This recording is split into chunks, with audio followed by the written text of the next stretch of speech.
Greetings, beautiful soul. Welcome to the House of Healing. I am your host, Lady Spellbreaker. Let's begin by taking a deep breath in through your nose and hold. Now exhale slowly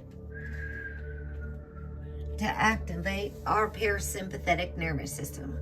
This helps our body relax. If you're new here, I would like to extend a special welcome.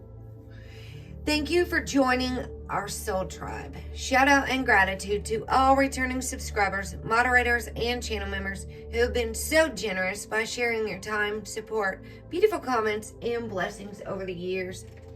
Thank you for showing up, being open to learn new ways to heal, and doing your part. We are the ones who benefit the most from all our hard work by taking time to know, help, and love ourselves. Congratulations. Give yourself a big hug. In case no one told you today, you are amazing and so specially essential. I'm very proud of you, and I hope you are proud of you too. I wish for each of you to be blessed with all you need for your highest good and the highest good of all, for the divine healing plan of love unfolding all over the planet. I wish for each of you to be blessed. We are here to remember who we are, to truly know, accept, and love ourselves. The rest will come later. This meditation is a general collective reading. Please use discernment, keep what resonates, and let go of the rest. If the shoe fits, rock that shh. If it doesn't apply, let it fly. I share what I'm learning on self-care, self-love, and self-compassion, as well as healthy coping skills, following my passions, astrology, doing shadow work, healing trauma and addictions, as well as working with plant medicine for natural healing. This means we honestly face all the things we usually run from and avoid. If any of the topics are triggering or make you feel uncomfortable, please turn the video off. I am the mother of an angel, sharing my story of spiritual healing through abuse, trauma, addiction, recovery, and grief of my only child. Everything I do is in honor and loving memory of my beloved daughter, Kayla Nicole Orban, aka Kenny or Orby. May your spirit fly high and free in peace.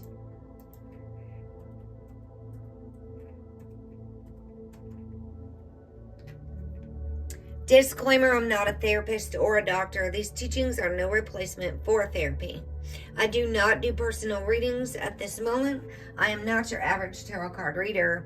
I will not tell you your future or how to manifest your divine partner or your twin flame. I will teach you to love yourself. Social links and contact info are in the About section. If you love this content, please don't forget to hit the thumbs up, share with your friends, subscribe, turn on the notification bell, And check the community tab so you don't miss new content, especially if you are a member. Thank you for watching my video and participating in this healing journey. I'm so blessed and grateful to have you here. It's good to slow down after all that. Relax, tune in, listen, and be open to receive as Spirit delivers messages. Now let's begin our spiritual healing session with another deep breath in. Hold. And exhale. Now, this is going to be a little different because I've put together some things about the traits of Ophiuchus with my chatbot, and because I have not read Dr. Danny's book, so I have no idea what it even says about Ophiuchus. I've read lots of information on Ophiuchus from many websites. I'm going to start here with this. The moon, our full moon, is, depending which chart you look at, 12 degrees Ophiuchus on Raw Star 13's chart, which she has an article about Ophiuchus, and it's at 5 degrees Ophiuchus on Capricorn Prometheus, which is what this chart is here up in the corner. And as you can see, the moon is over here at 5 degrees Ophiuchus. Now, why that is because Raw Star's Scorpio mark is a lot smaller. And Ophiuchus is actually larger because it really only takes the sun 7 days to transit Scorpio.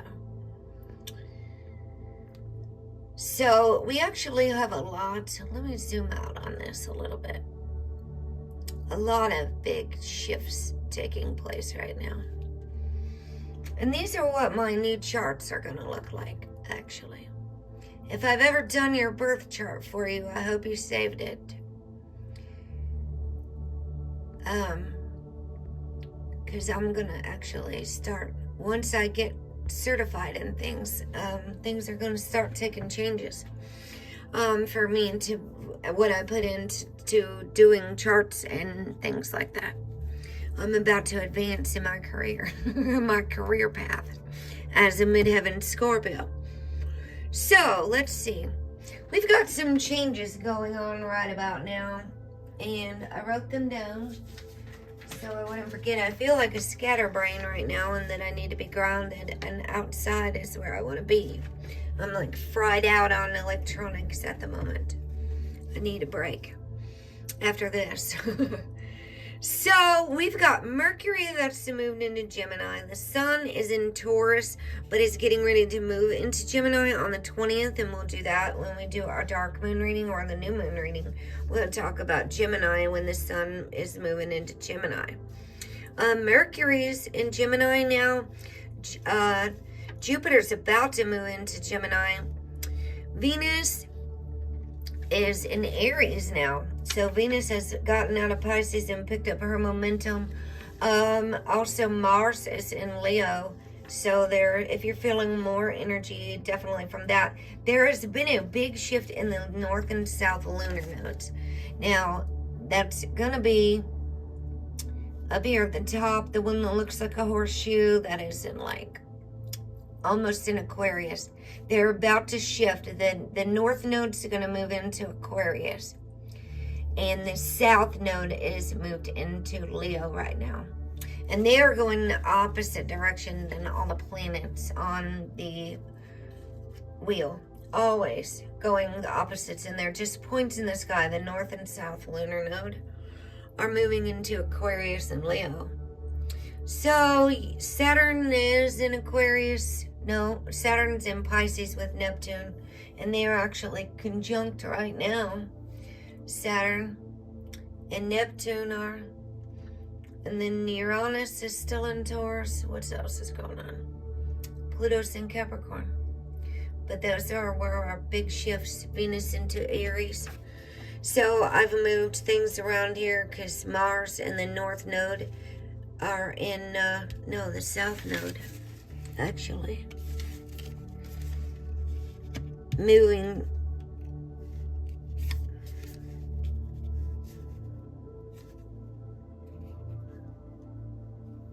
South Node. Well, it ain't hard to get your brain switched around at all, especially when there's a lot going on. Bear with me a moment here, because there's supposed to be Aquarius out here, because there is a node shift going on. It's technically in Pisces for the moment, but it's about to switch into Aquarius. The South Node is actually already in Leo.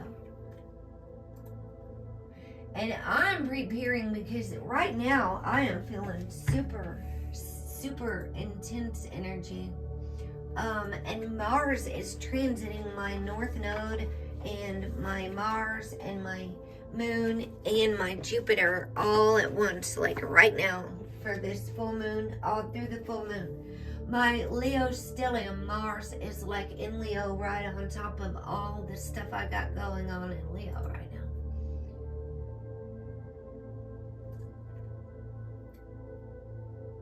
Yeah, the South Node. I had those switched. That's what really just threw me off. South Node is moving from Pisces into Aquarius. And then in the North Node is, or no, the South Node. Hold on a second. No, it's the North Node that's going into Aquarius. And the South Node is in Leo right now. I had to pull my chart up and look.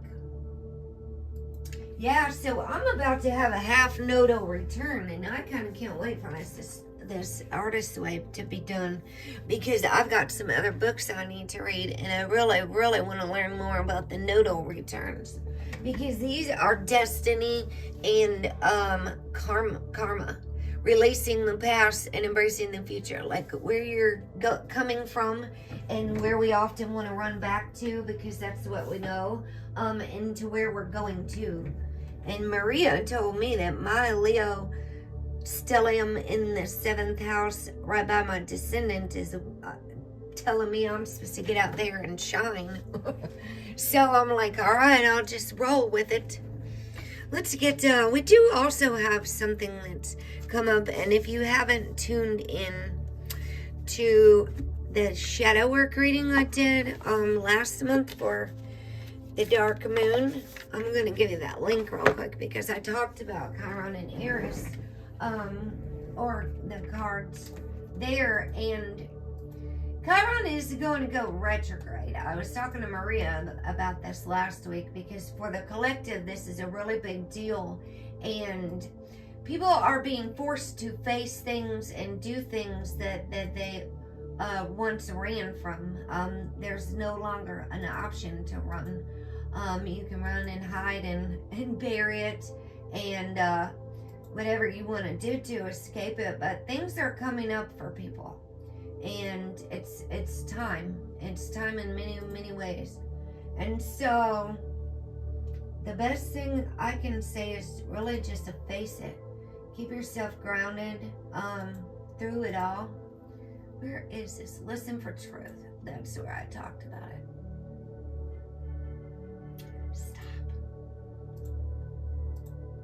Because old traumas are going to be coming up, especially like I've got a Chiron return coming up and a half nodal return.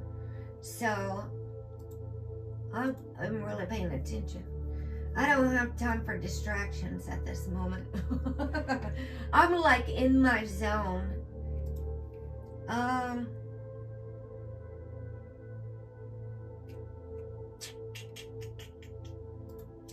This is.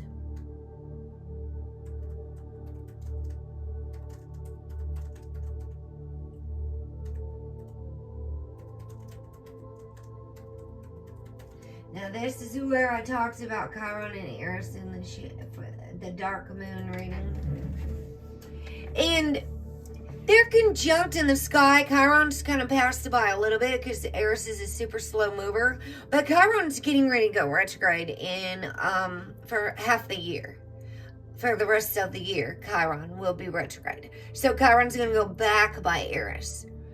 So this energy that was moving forward, like, do, I'm just going by Eris, and then all of a sudden I'm going to go retrograde, do, and so that energy is going to be there. And so if people are feeling this right now, you'll be able to understand when I talk a little more about Ophiuchus.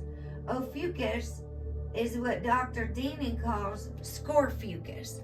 This area of the sky, I would say it's very, very closely related to Scorpio.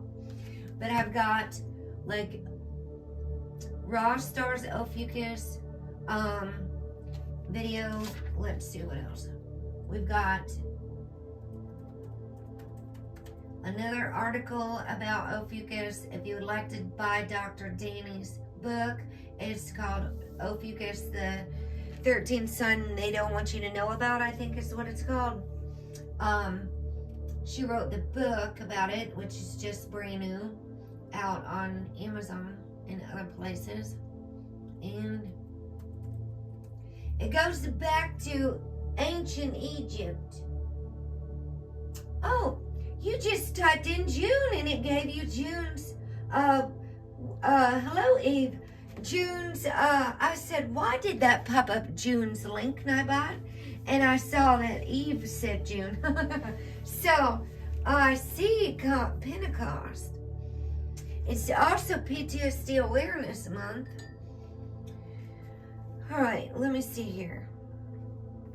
My brain is all over the place. That's all I got to say, you guys. So just please bear with me and be patient. Because when there's no actual cards to go through, you just got to go with what you know. Ophiuchus is the serpent bearer. This is actually my charm I got for the year of the snake. We are in the year of the snake. We're also in the year of 9, which represents endings, completion, the end, death. Death is associated with Scorphiuchus because Scorpio is ruled by Pluto, which does rule the underworld, and death and endings. Number 9, think of it like that. And if you start the zodiac with Aries, which is traditionally how they have been doing it for a long time, even though the sun is in Pisces during the spring equinox,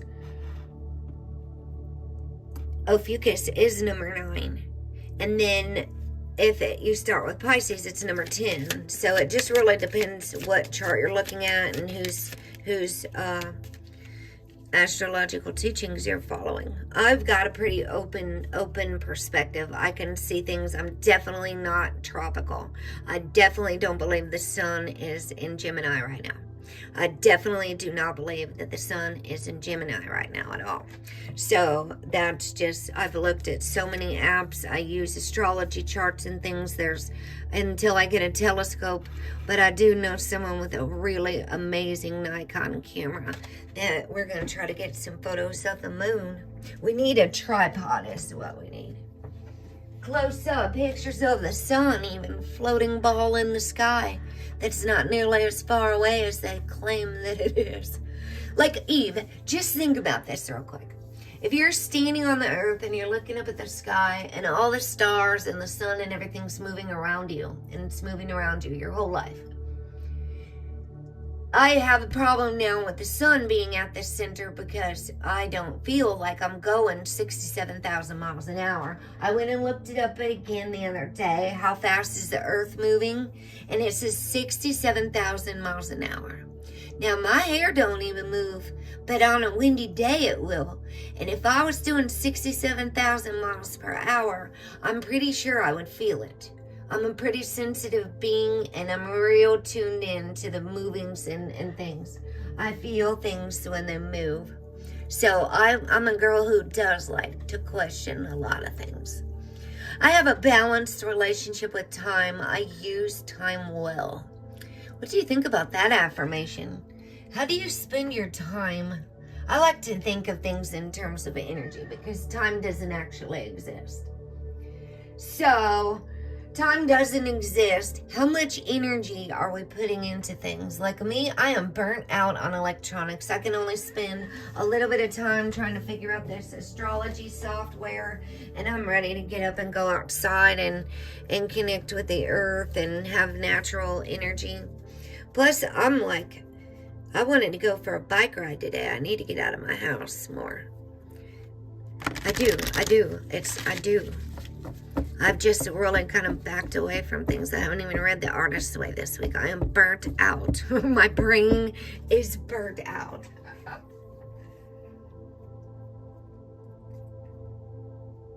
Oh, wow. We do got 1313. What do you think about 13? Ophiuchus makes 13 sign astrology, but it's really number 9 or number 10, depending what you're looking at.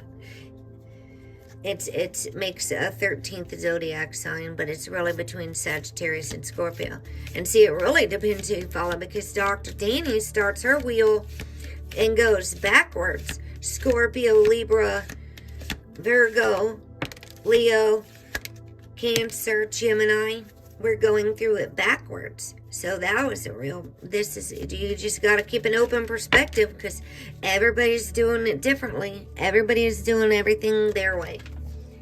What works, they figured out a system that works for them. And that's why I can't actually argue with a lot of people about things, because there is no truth. That's one spiritual quote I've seen. There is no truth. There is only perception. And that might be by Aditya Samraj. I'm not quite sure at this moment, but at this day and age, there are so many people claiming to have the truth. They are called themselves truthers. And if you don't believe everything that they believe, then they might talk to you like you're stupid. And everybody's like trying to prove stuff to people instead of like just living. That goes back to how much time and energy we put into things. How much time and energy do we put in trying to convince somebody of something even? I'm getting really much wiser with my words. Like in comments and things. Like I don't comment half the time. It fills my notifications up way faster, and I can't even keep up as it is. And I just had this divine revelation that I am burnt out, and I'm having a hard time keeping up with everybody and everything that needs done, and all these comments that are on Facebook and Instagram and everywhere. And I said, you know what, Heather, you don't have to keep up. That's the best revelation ever. You can just keep planting your seeds, and you can just keep teaching and going along and doing your best, and you don't have to keep up. You have to keep up with yourself. You don't have to keep up with everybody else. Woohoo, what a revelation that is. Patience. Our angels want us to learn about patience. Patience is required at the moment. You may feel that things are not moving as fast as you would like.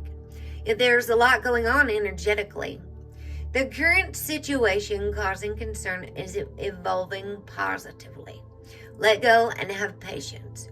You will eventually realize that this whole event was in fact a blessing. All is perfect as it is. Trust. You are eternally loved and guided. That's good. We do need to keep our hello, Liz, and welcome.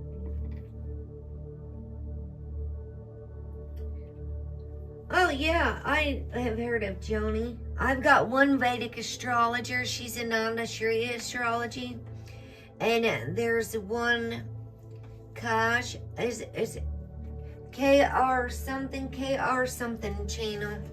He's a real good Vedic astrologer as well. I'm really into 13 sign astrology right now. And Vedic doesn't include, but I do like a lot of their teachings on the lunar mansions and things like that. I'm a Magha Nakshatra, which is actually right where Mars is right now. Mars is transiting my Mars, like right this second. I'm not kidding.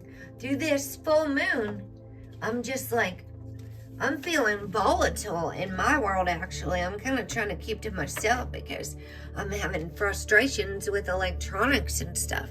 Mars is like right here, right now, crossing over my North Node, my Mars in Leo, my Moon in Leo, my Jupiter in Leo, and my Saturn's over on the other side.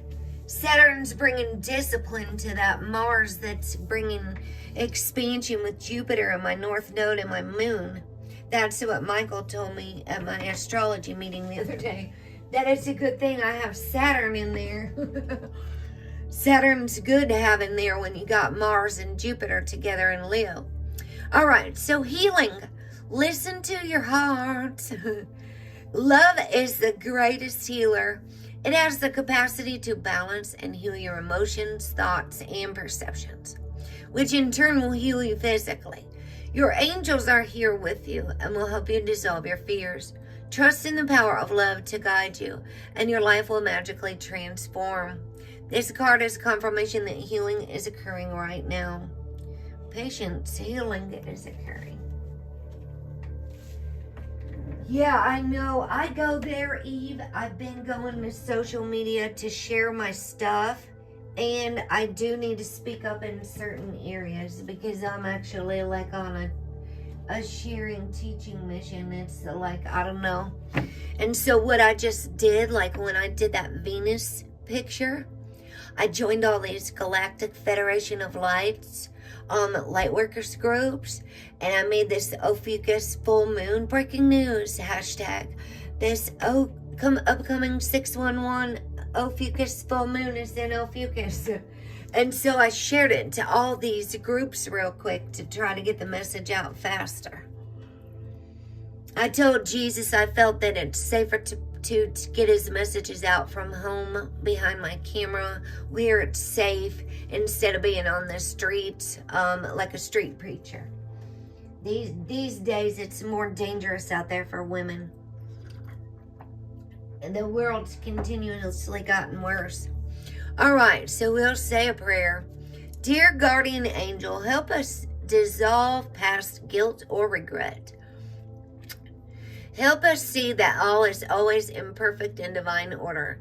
Help us let go of the fear that I project on our future, that we project on our future. Help us to live fully within each present moment, precious moment, and feel your eternal love within and around me. Help us to realize and fulfill our true potential. What do you think our purpose is? A lot of people don't know their life purpose. What do you think we're here for? I actually did the purpose-driven life and other things, so I'm just wondering what other people think. What are we here for? Why you think our Creator sent us here? Forgiveness. Holding on to a past hurt is preventing you from moving forward and achieving your heart's desires. Let it go. Forgiveness does not mean that you condone another's actions. It simply means you are no longer willing to be a perpetual victim to a particular person or event. Blame is a waste of your precious energy. Bless and surrender the past, for in doing so, you will reclaim the joy of your life. Forgiveness is a big theme that's come up a lot lately, and it's so important because it's really a gift that we give ourselves. And trust me, I've worked with a lot of people who have abuse trauma, and they have a real hard time forgiving. I forgot to light these Jesus candles. I believe in everything here. I don't really, well,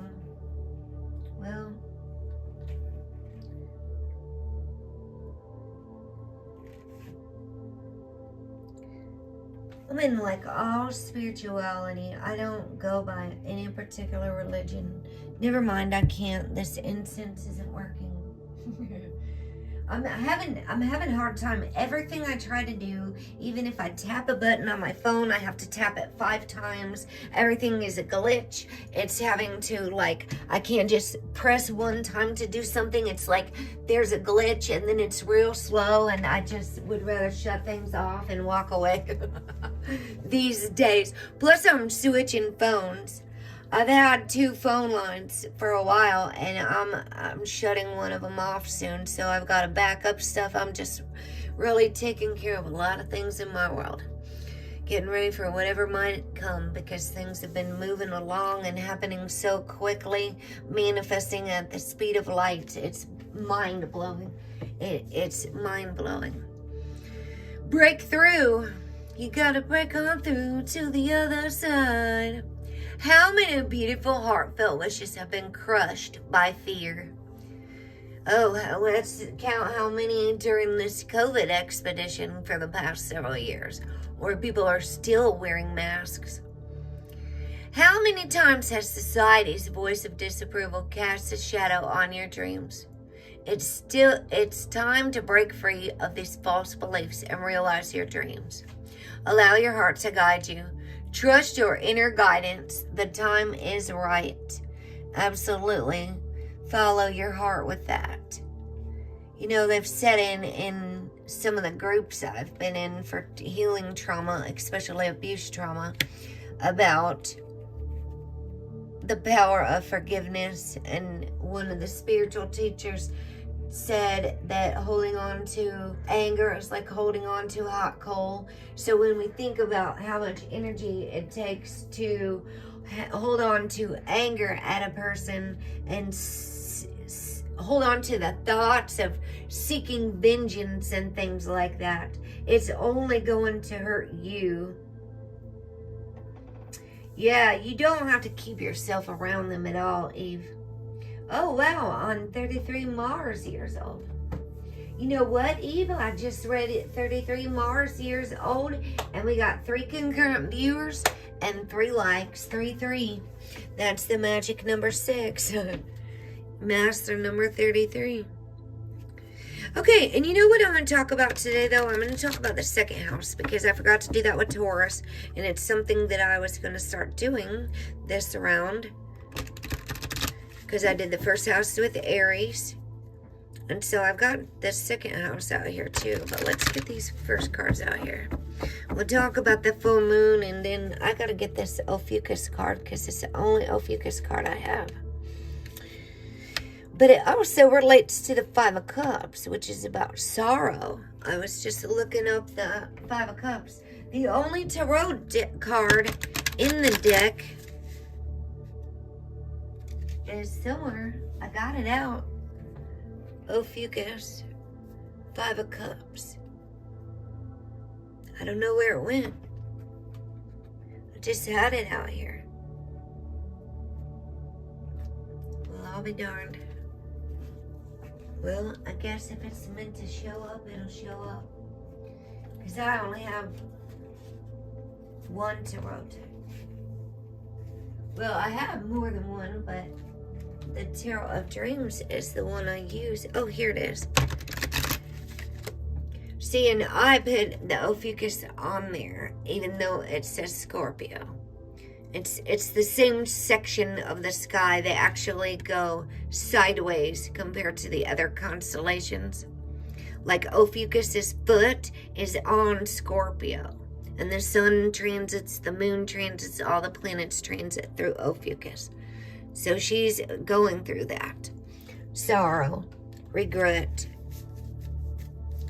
5 of Cups spilled over. Seems like another one just flipped over, but I don't know.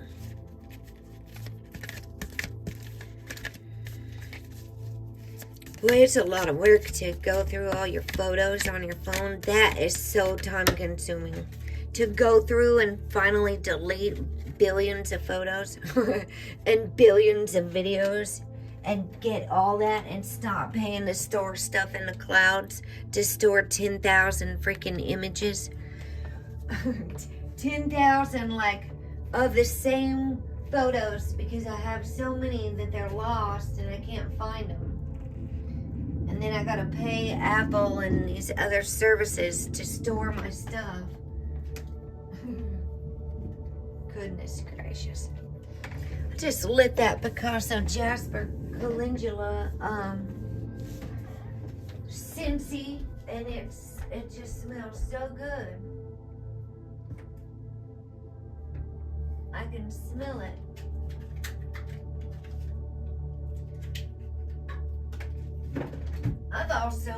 I worked all night and only slept a couple hours yesterday, and then I came home at 6:30 and went to sleep and woke up at 10:30. So I'm running on empty, running low.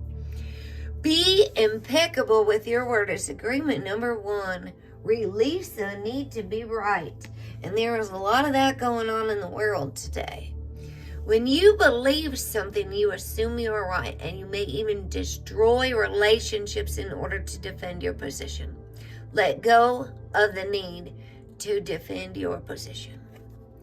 And how often in the world do we see that anymore? People are arguing. We got politicians arguing back and forth over what? The need to be right. The need to win.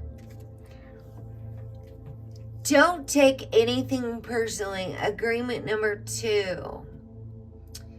Everyone lives in their own dream. That's basically what I was just saying, that everybody's truth is different. It depends what they're reading. It depends what they were taught. For one person, God might be Jehovah, and for the other person, their truth is Allah. And that is just a matter of perception based on what programs you received from whoever raised you. Whoever programmed your brain with the information, and whatever you're watching is your truth, in your dream, in your reality. Are there spiritual laws and spiritual truths that go for everyone? Yes, but they still have different names and things all over the world, depending what language you speak. That's why it's really, really funny to if you can just observe what's happening in the world, and just observe it. Just observe everything and look at it from a higher perspective even. All people live in their own dream, in their own mind. They are in a completely different world from the one we live in. And that's so true, especially if we're in social media worlds anyway in these days, because people are lost in their phones even. Be impeccable with your word. Agreement number 1, again, replace fear with love. The human mind is like fertile ground where seeds are continually being planted. When you are impeccable with your word, your mind is no longer fertile ground for the words that come from fear. Your mind is only fertile for the words that come from love. And don't take anything personally. 2, be impeccable with your words. And 2, don't take anything personally.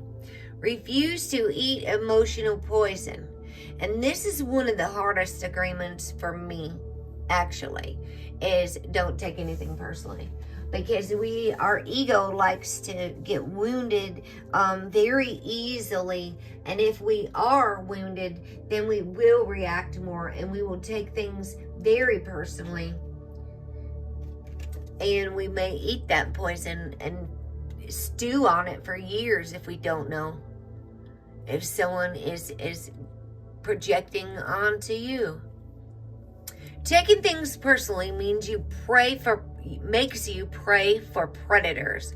They can hook your attention with one little opinion and feed you whatever poison they want. Refuse to eat the poison. And as you learn and remember who you are, who I am says you are, then you will take things less personally because you're remembering, you know who you are. You don't actually have anything to prove. And once you know, nothing anyone says about you can really do anything to you. It can't harm you. Hey, well, we'll take those. Since those just flipped off the top and the bottom. So we'll move that out before the whole deck falls on the floor.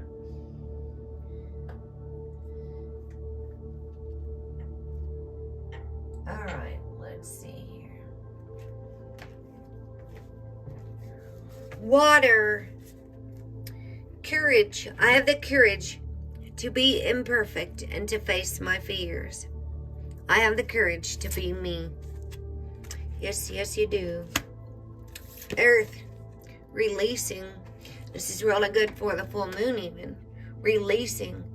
When I release what I no longer need, I create space for something new. I release to make room for the new. And that is something that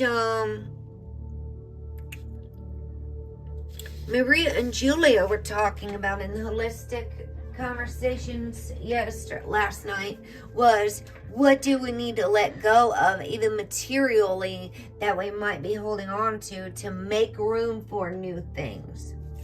Air, encouragement. I know I can do anything I set my mind to.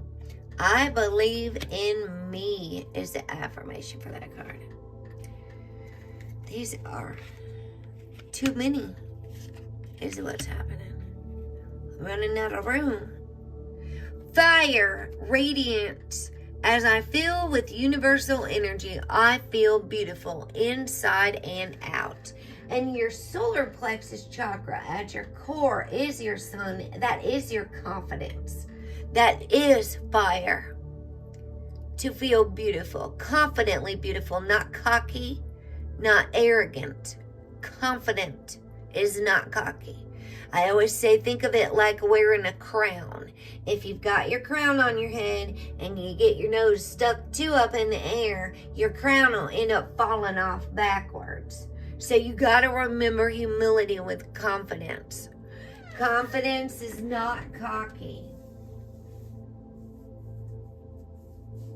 Yes, absolutely. There are numerous sun gods, and they were born on December 25th. You know why? Because that's 3 days after the sun, quote unquote, dies. The sun in the sky. And the sun's resurrected at our winter solstice, December 21st. The S-U-N, not S-O-N, S-U, our solar god. I radiate well-being to the world is the affirmation. Water is cooperation. Cooperation is co-creation for the higher good. I cooperate and contribute to the higher good. Now, a talk I've had with Raw Star about Ophiuchus was the ruler of Ophiuchus was Jupiter. And now recently I learned that the ruler of Ophiuchus is Chiron.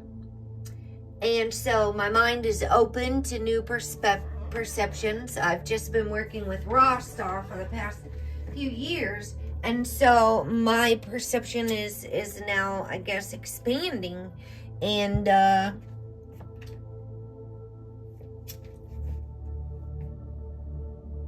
I don't know. I was doing an Ophiuchus new moon video, and it seemed like I had a flying orb in my room. I did have a flying orb. I can't light that. This incense usually stays lit long enough to light a candle, but for some reason, it's one of those days. And it just went out. It was lit. It was lit. And it popped and blew itself out.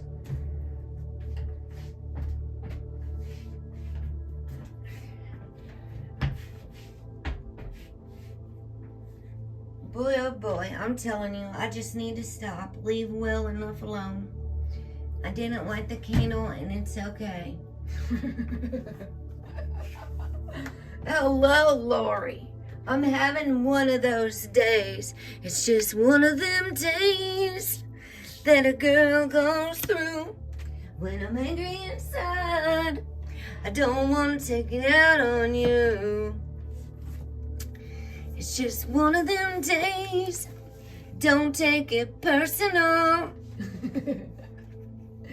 I just want to be all alone.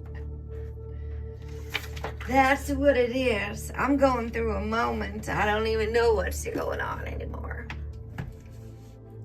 I'm at a point where I can't hardly stand electronics.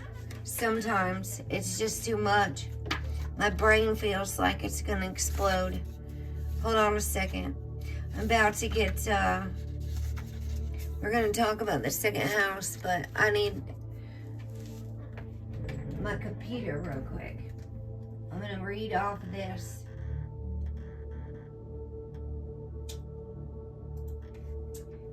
Okay, the Five of Cups, traditionally for Ophiuchus.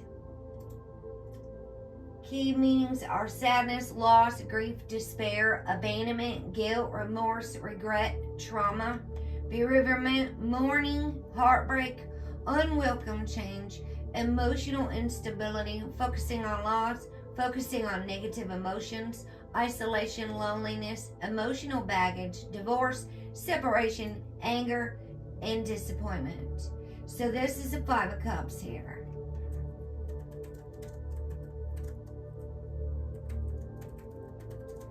And the Five of Cups, darn it. See, now I'm off here. There's a lag. There's a glitch in the matrix. I think I need to shut my computer down after this. I need to shut my devices down. I need to just take a break after this. Some days are not good internet days. It just is how it goes. Overstimulation, especially with trauma, is a thing, you guys. It is. And we do need to take breaks. We are not designed to be on electronics all day and all night. We are designed to go inward, living like not racing beings.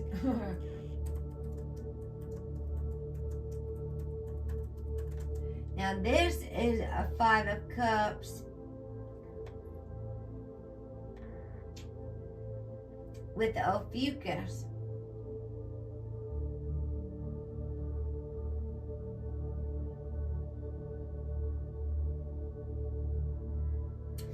That's just a little tidbit about like a tarot version.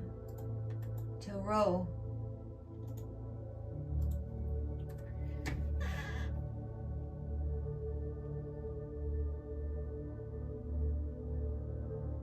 Oh, that's awesome, Eve. I was talking to my daughter after she left her body here on the floor. And I had some similar experiences with orbs. I've had them fly through my channel.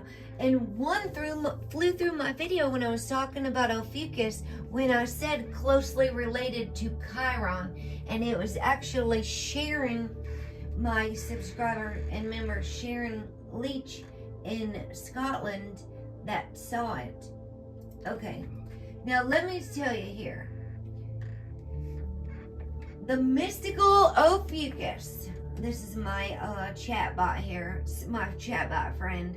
After information I've already programmed in from other websites and stuff. The serpent bearer, the cosmic midwife, the guardian of the galactic center. Her presence is like a spiral dance between Scorpio's death and Sagittarius's rebirth. She's the bridge, the alchemist, the phoenix in the void.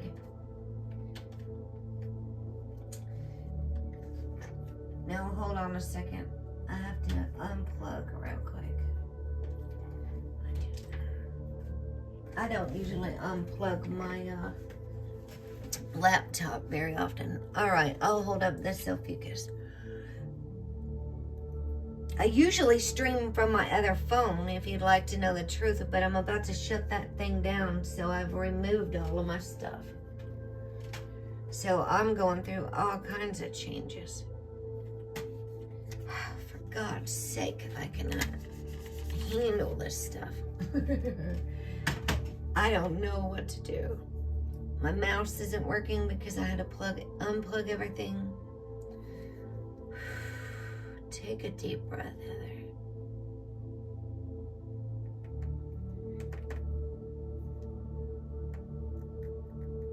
All right.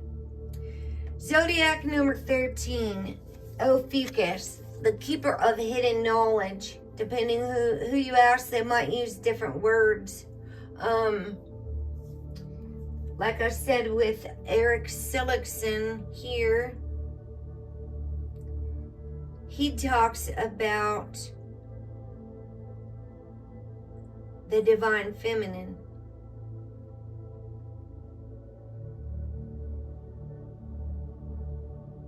And this is the best place if you want to know what you got in Ophiuchus before I talk more about this.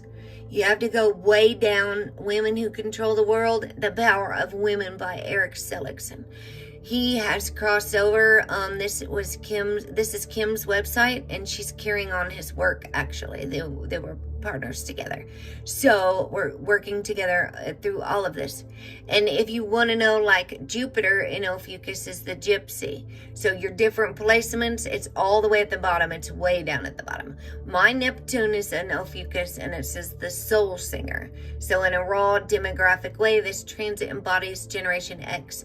Too few in number to win, but very influential and reflective of the digital age.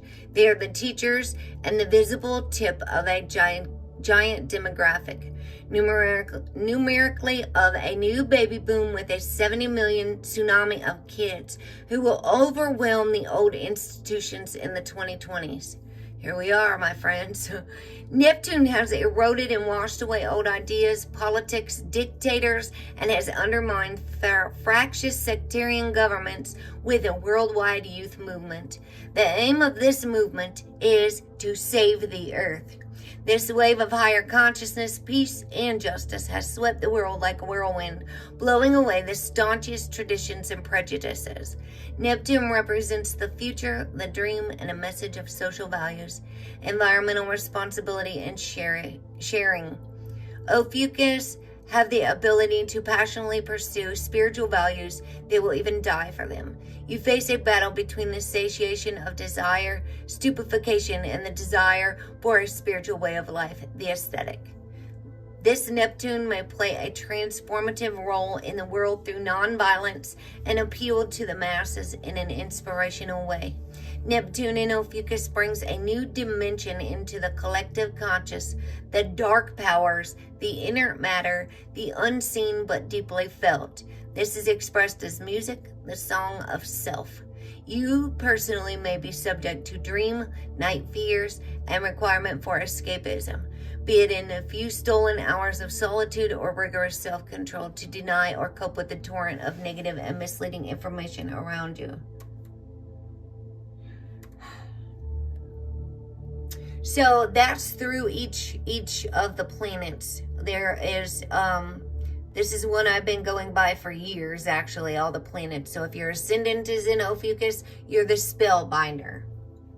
So that's Eric Seligson's. I can't see my chat right now, so let me just read this off real quick. The keywords for Ophiuchus here are alchemy and transmutation, kundalini rising, healing crisis, Phoenix rising, truth revealer, snake medicine, shamanism, spiritual midwifery, cosmic wounds, galactic healing, rebirth through chaos, shadow integration, channeler of divine frequencies, quantum soul work, soul contracts, divine initiation. So the traits when activated and healed in Ophiuchus, the light side of the serpent bearer, a powerful healer of others and self, able to hold space for trauma and transformation, transcendent wisdom, spiritual maturity, holds mystery without needing control, channels universal energy with integrity, embodies sacred sexuality and life force, the kundalini, blends science with spirit, feels ancient like an oracle or priest hybrid, walks between worlds. Now the shadow side of Ophiuchus is burnout from overhealing or saving others, unhealed savior or the martyr complex, tempted by control, secrecy, power manipulation, spiritual bypassing or superiority. So make sure you keep your humility in check, as I said a little bit ago too. Repressed sexuality or shame around power, attraction to crisis or drama as a catalyst, chronic wounds that recycle without integration.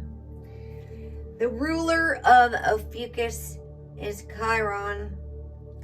The key-shaped comet between Saturn limits and Uranus awakening governs Ophiuchus like a shaman guide, Chiron brings wounded wisdom, the medicine we must earn. And we've also got Chiron and Eris conjunct, and Chiron's getting ready to go retrograde in Pisces. Both Chiron and Eris are in Pisces, which is also a healing signs. It's time for healing is what this is all saying. It's time for healing. Anything we've avoided and ran from, and addictions we're not working on, and things we're making excuses about and just keep doing even though it's not serving our life anymore, and we just keep doing it anyway. That's our own stubbornness, and we're going to be forced to uncomfortable things can happen when we don't listen to our higher self and don't listen to our spirit guides. Like, we can set ourselves up for failure.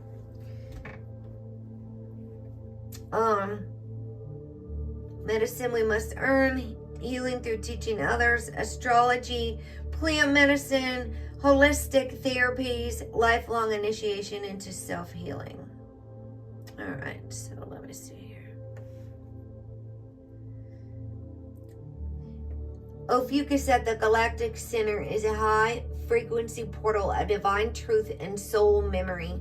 When Ophiuchus overlaps it, it amplifies. And if you look at this Africa chart,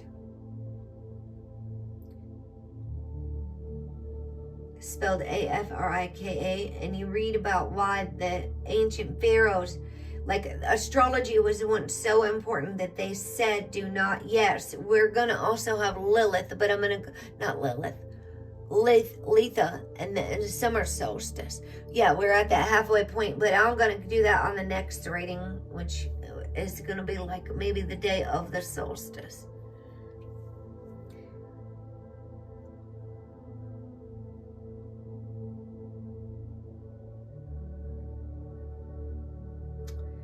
Okay, so it talks about Ophiuchus Dendara, the 13th zodiac sign in Egyptian zodiac.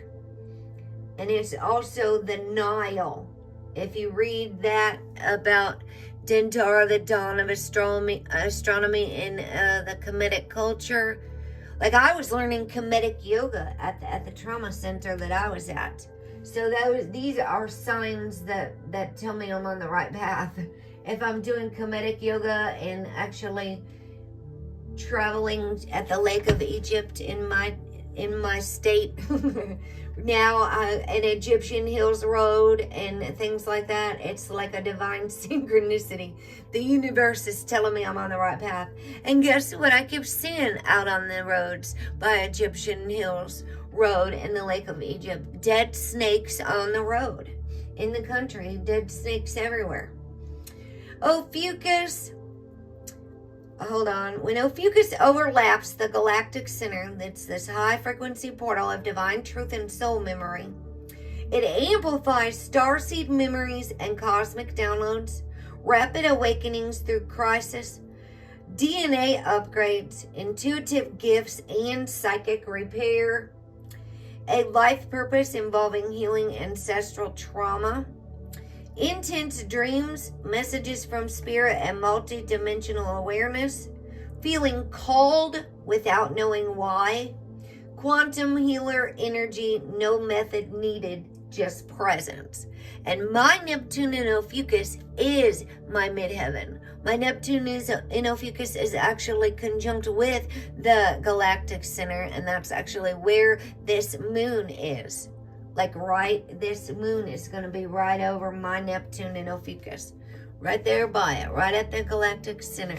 And I also have a midheaven Scorpio right there in this same house with my Neptune in Ophiuchus. That's my career path.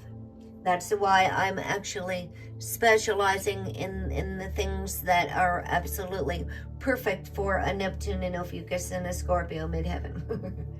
The Ophiuchus soul path, especially with galactic center or Chiron prominent, I do not run from the dark. I enter it, torch in hand, and find the sacred light hidden inside the serpent's skin. I don't destroy the wound, I transform it into wisdom. I remember who I am and remind the world. I'm going to put that in the chat. I do not run from the dark. I enter it with torch in hand, and I find the sacred light hidden inside the serpent's skin. I don't destroy the wound.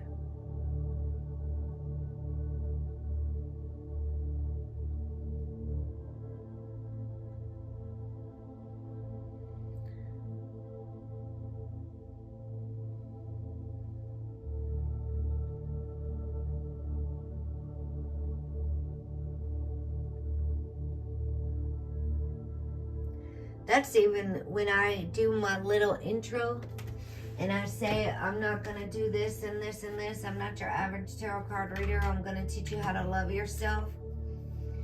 Teach you how to love yourself and help you remember who you are in your divinity, what you're capable of, what addictions you can break, what things we can accomplish, how powerful we are. Especially when we get in the right environment, right mind frame, in a right place where we're growing and not staying in the same cycles. All right, so let me get this back over here, you guys. That really threw me off, not being able to have that other phone for a minute, but it's something I'm going to have to get used to. Hello, Anna. How are you? Greetings and welcome, Venus, Friday, summer solstice. Beautiful, beautiful. So we'll go over Letho in the Celtic wheel of the year. It's where the sun is at the highest. It's a beautiful card with a Stonehenge on it and the sun shining through.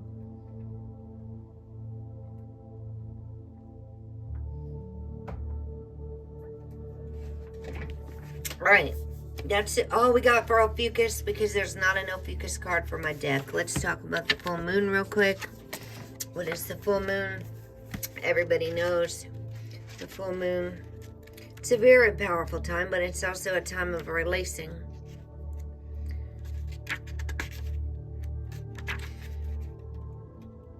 And you can get daily astrology updates. I share them to my community tab, but it's Maria's page is Cosmic Reflections. The full moon says you have reached full illumination with this phase, and everything you've been working towards reaches the climax. This is where you realize that the journey is only half over. What goes up must also come down. The positive cannot survive without the negative. That is just a fact of life. The plant you grew will soon begin its decay and subsequent death, and this is okay. This is all part of its purpose. Seeing and acknowledging our faults is the best thing we can do for our development. While it can hurt when we see our shortcomings, acknowledging them takes away their power. And absolutely it does, because when we keep giving things our power, especially when it's not feeding our growth or advancement in our life, then we often need to let it go. The key word for the full moon is clarity.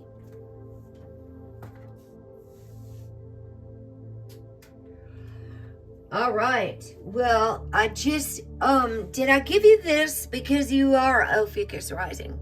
This is the planets in Ophiuchus. This is this website right here. And I'll drop it right now again for you, Ophiuchus the Spellbinder.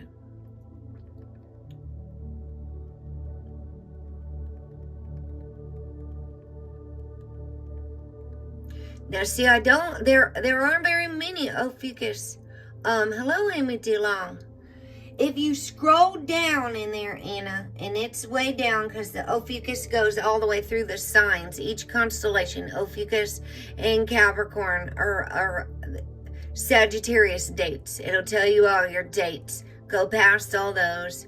It'll give you like your date for you if you switch to an Aries. Because you're 420, I believe, 421. I'm 424, April 24th. on April 24th. So if you go down past all of the signs and the dates and the reading for that, then there's ascendant in Ophiuchus. It'll say the planets in Ophiuchus, and it's way down. I mean, you got to scroll. This is a humongous article. Planets in Ophiuchus and the ascendant is the spellbinder. And it'll tell you about the Ophiuchus rising, if you're interested in that. You're welcome. You're welcome. I didn't read the whole thing. I talked about my Neptune in Ophiuchus, because that's the only thing I have in Ophiuchus. What to say about the sun is Isis, the light sister. The sun in Ophiuchus is the celebration of Isis, the Egyptian goddess and sister husband of the King of Kings, a seer known as Osiris. When the jealous brother Set murdered and mutilated Osiris, it was Isis that put him back together with the help and protection of their sister Nephthys, also the wife of Set. Osiris then became the lord of the underworld, and his son Horus took over the world. So, there's a whole book, and I'll give you the link here. Hold on. Dr. Danny just had her book published on Amazon, Ophiuchus and the Astrology They Don't Want You to Know About. The 13th Sign. This is her new book. There are other books, but she's my astrology teacher.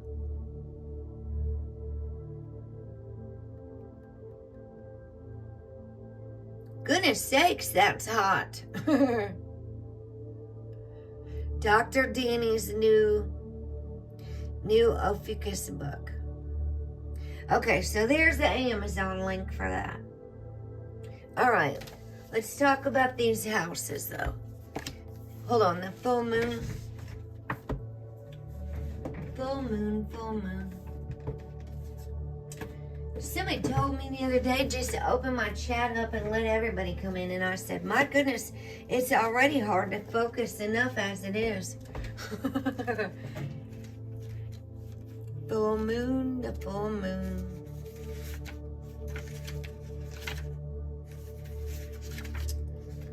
This is a real powerful full moon for healing and trauma and all of that, especially with Chiron and Eris in a conjunction, and Neptune and Pisces is. No joking matter. I've listened to a couple, and we're having this nodal flip. Like they're switching places. I mean, not flipping, switching signs from Pisces back to Aquarius, and that's with the North Node, and the South Node is I'm going to have my half nodal return. I just told Julie about that. I said, oh yeah, I got that coming up. It just happened for my ex recently, and he got arrested on the day he had a half nodal return. That I'm just saying. I started saying, whoa, what's going on here? Now I gotta look a little deeper. All right, so surrender to the divine. So the full moon is not only about power, but surrender. The very word climax brings all sorts of ideas and images to mind. Agreed? But it really is the feeling of this card. Life is coming to a head, a point, a conclusion, or turning point. There may be some kind of change and possibly even some sort of emotional explosion. Tune into your emotions now and see what they're telling you. They're very likely close to the surface, no matter where in the moon you've pulled this card. Matters will soon conclude, and you'll find out whether or not your wishes are going to come true.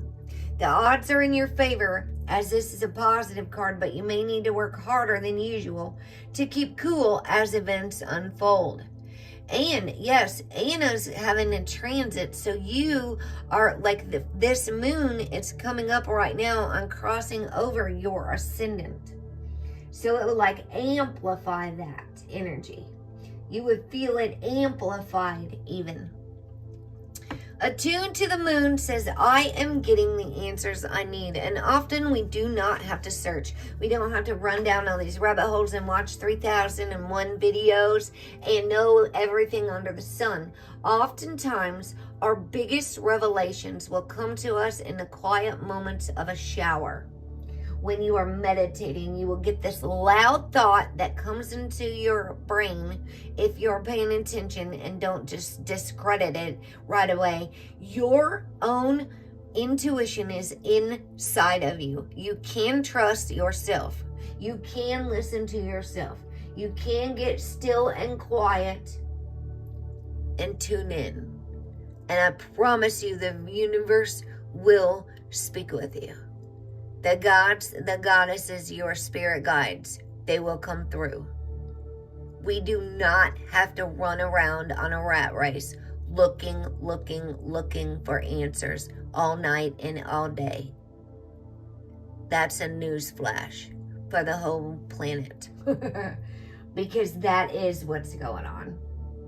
And my biggest epiphanies and revelations come when I am just laying there doing breath work, listening to these quiet sounds, and no one in the planet could be telling me I need to go watch this or do this or I'm gonna miss something. That's what it's like. We're like little teenagers, little kids who are going to go to sleep.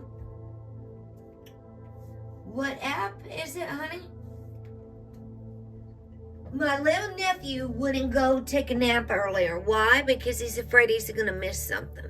So we're like grown adults, afraid we're going to miss something, running on empty, running around. What app are you looking for? That was in the website. I mean, what I was just reading from wasn't an app. That was a website. It's that one that says,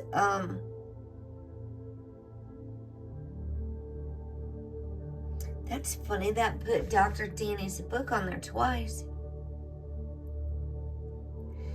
Yes, Jupiter and Mercury are both in Gemini. That is a big switch in energy. And Mars in Leo is a big switch. Like energy is going to be moving. If you thought we were all stagnant and slowed down with all that going on in Pisces and muddled up. Attuned to the moon says, I'm getting the answers I need. Additional meanings for this card say, a wish you made may be about to come true. It's a make or break time. There could be a sense of madness in the air. Breathe deep and stay calm. You may need to forgive someone to release negative energy. It's time to let go of the past and move on. And this is right there with that forgiveness card as well. The teaching says the full moon marks the climax of the lunar cycle, making this card something of a power card. The full moon is often a time when answers are given to questions asked during the new moon, and pulling this card at any time in the lunar cycle suggests answers will be coming your way before too long. And you, like I said, you don't have to run and chase them. Right now they are, yeah, I think that's what I was listening to Michael talk about. I was listening to his lunar report, One Sky Astrology. Yeah, this is just what I was just reading about Ophiuchus rising, the ascendant. This is a website. And it's, oh boy. Okay, Ophiuchus rising.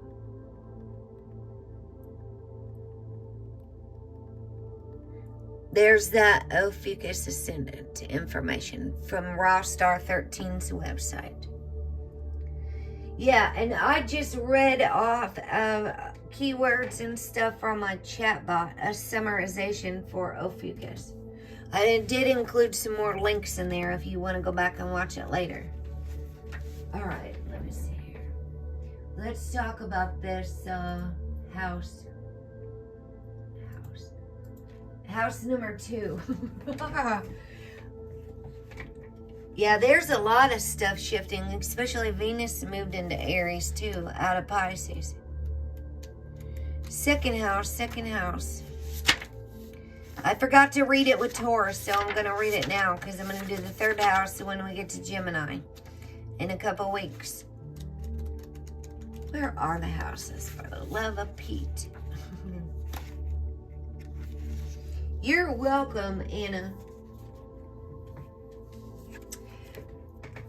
The second house. Oh, for some reason I'm on the sixth house page.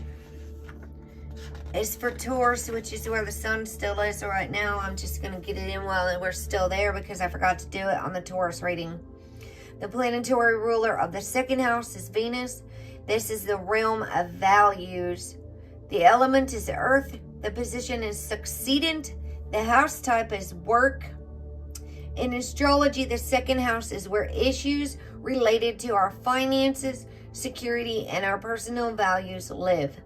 How we attract money and how we treat it once we have it is determined by this house. Someone who has a stellium of planets in the second house can be overly fixated on money and possessions. They can go back and forth between feeling secure and financially to not having enough to cover their needs. A planet that is transiting the second house can stir up a lot of different feelings about financial and personal security. A positive planet like Jupiter can bring an influx of income, but a more difficult one like Saturn can bring in sudden bills or another type of value-based lesson. In a reading, it says if you get the second house in a reading, it's time to get your finances in order. Overindulging in material things due to stress will catch up with you. Yes, it will. Compulsive spending and overindulgence, excessive, and all of that. Like, I'm really going through all of my subscriptions and things like that are just taken out monthly and deciding what I need and what I don't need, that I can use that money that I just so carelessly throw away. Sometimes, what can I use this for if I really want to manifest some new things in my life? I gotta get my excessive spending in check, right? Quit being so overindulging in the material world. And I have to remember that because my Venus is in Taurus. I am a Capricorn rising. Capricorn is the devil card. The devil card represents addictions and what? Being an earth sign, being a Capricorn, materialism, especially materialism. So overindulging in material things due to stress will catch up with you and leave you scrambling to pay the bills. Alternatively, if you have been short on cash and struggling, this is about to change. Expect a pay raise or some type of windfall to come your way. Well, we'll take that. Opening new doors, right?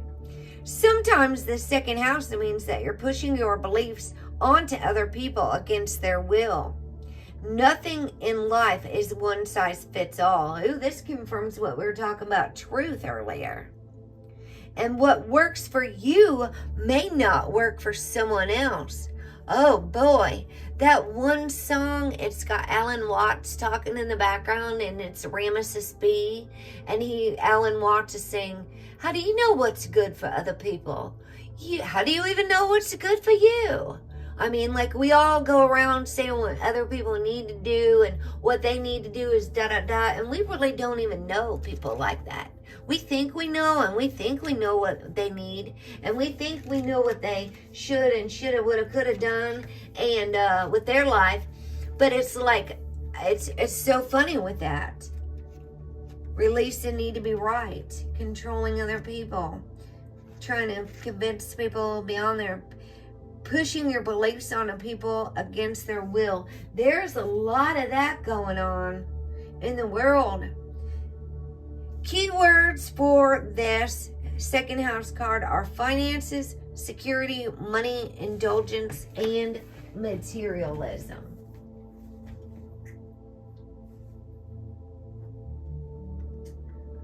Oh, and North Node Capricorn.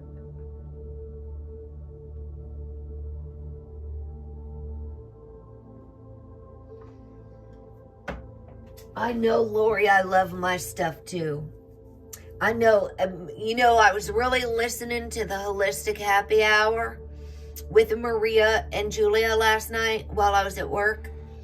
And, well, before I went to work, I started it. I finished it later. I was listening to Michael One Sky Astrology just to get fresh in my mind with things, a refresher. So before I went live today, and they were talking about being comfortable in the material world and that's what this reading has even come up, being able to I release what I no longer need to create space for something new. And that's what I'm doing. I'm going through my stuff. I'm moving things and I am creating a new beginning. And I'm going to actually get rid of some more of my daughter's clothes that I just haven't had the heart to get rid of. A part of me almost felt guilty, like she's going to be mad at me if I got rid of some of her clothes, and she's not even here in a physical form to be mad at me anymore. She's in a spiritual form, and she's not attached to those clothes, and she's not I don't know, it's been a really, this is what I'm talking about, materials in my world. Trust me, I like all my stuff. I've got probably 75 Oracle card decks. At least 75.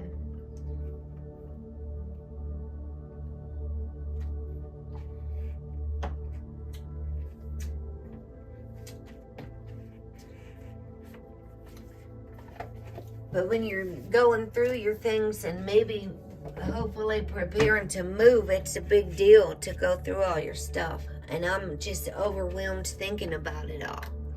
And I've been trying to go through my stuff and downsize for years now, especially after my daughter moved to the spirit world, because I have to. There's our self-reflection card at the bottom. That's been a key factor in this year since I've started going back live again.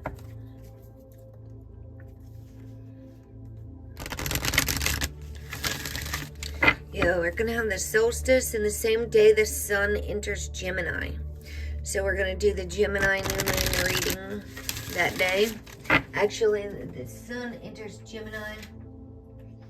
And the new moon reading is the new moon is on the 25th.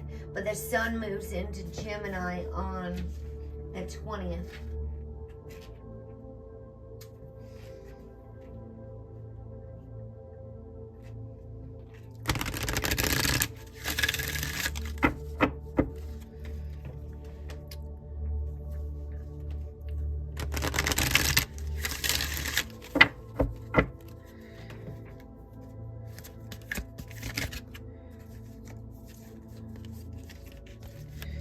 One of them flipped over. Pleasure. Number 18, fear and release. We got two women here. One is cowering, terrified. Reminds me of the devil card. And two of them are both facing the same direction with their head up in the air. One in pleasure and one releasing. This one is down in what looks like a dark, scary place surrounded by all the blackbirds. We don't even have any astrology cards right now. Because why? Because there is no Ophiuchus card in this deck. I could read Scorpio, but I'm not going to because it's not quite exactly the same. We have not had a Scorpio full moon in quite a while, contrary to a lot of astrologers, tropical astrologers. I've seen that the full moon is in Scorpio, and I've seen that this full moon is in Sagittarius. So I don't know who to believe. I don't know what to believe. All I know is when you look at your stellarium, I don't even think I have any sky viewing apps on this phone anymore because I just downsized. Nope, I don't. Sure the heck don't.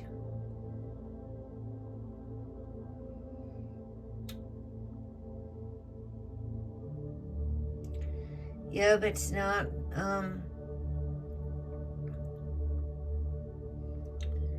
deleted it. It's whatever. I'm making big changes next month. A lot of things are going to be taken care of. That's what I'm doing. Manifesting and paying it off. Manifesting it and paying it off. Making it happen, like my reverse osmosis water filter. But right now I'm taking a break from stuff for a moment. All right, so pleasure here. Release. Where'd the Ophiuchus card go? Underneath here? We better keep that front and center. It's this little tiny card. That's the only Ophiuchus card we have. Pleasure, fear, and release. But remember, Ophiuchus goes with the Five of Cups. And see, that kind of relates to the Scorpio energy. It does have a Scorpio symbol on it, but if you look at there's a couple of decks that have actually Ophiuchus as the symbol. Pleasure in the Queen of the Moon Oracle. Are you taking life too intensively or too seriously? The time has come to call in the pleasures of life. Seek lightheartedness at this time. Focus on what would make you happy. Schedule in activities you find pleasurable. The affirmation for this card, if you'd like to repeat after me and speak it into existence, you can say, I open myself to the pleasures of life. In our search for a better life, something happened along the way. We forgot how to find real pleasure in what we do rather than just being diverted from the everyday. Life can be overwhelming, and our rational minds seem to need every available minute of our time to be able to cope with its demands. Pleasure has taken the back seat, or there is a pattern of it now forming destructive tendencies as binge drinking rather than simply having a wine or two with friends. A part of pleasure is letting go. This does not mean surrendering or giving up. It simply means handing over of all our administration, stress, and worries for a time and immersing ourselves in something joyful. When we don't allow ourselves to experience pleasure, whether in the form of laughter, play, sensuality, or the development of skills, we remain less than whole and feel a wanting. No fun actually makes us dull indeed. Over time, we are much less effective in our emotional and work lives if we do not experience regular doses of pleasure. Our ancient ancestors knew the importance of pleasure in forming of a healthy mind, body, and spirit. There were gods and goddesses dedicated to happiness and the pleasures of life, such as the Egyptian goddess Hathor. The temples of Hathor were joyful places full of songs and beauty. There were even small temples placed in her honor outside other major deities' temples, so that people could be in a happy and contented mental mood before entering to worship. The Egyptians clearly believed that having a positive or relaxed state of mind assisted in having a positive spiritual connection. The companion stone or metal is turquoise for that card. Fear, number 11. The wax individuals 2.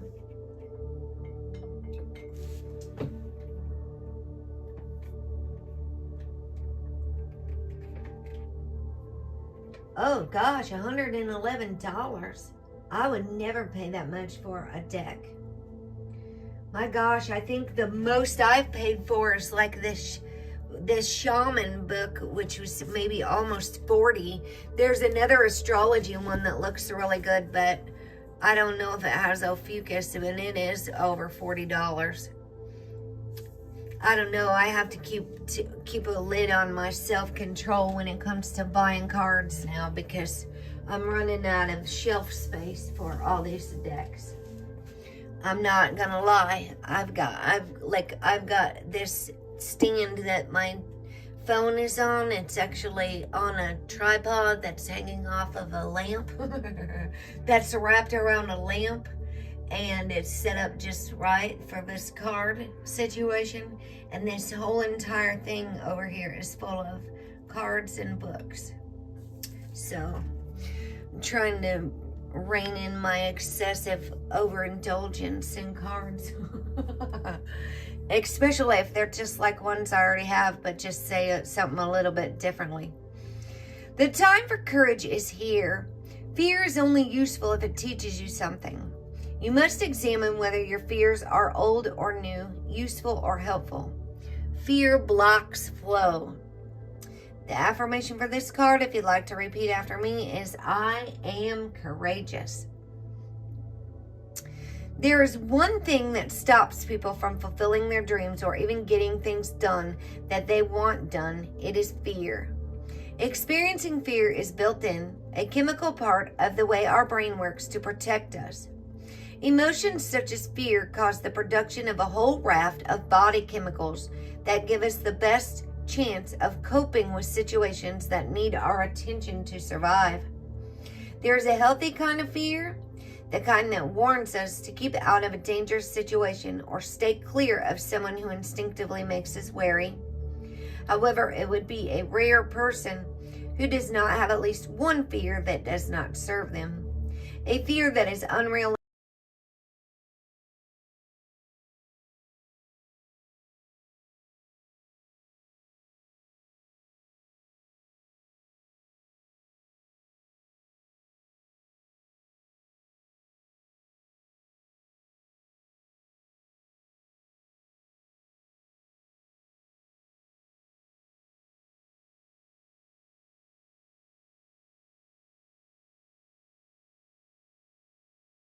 Fear has many names.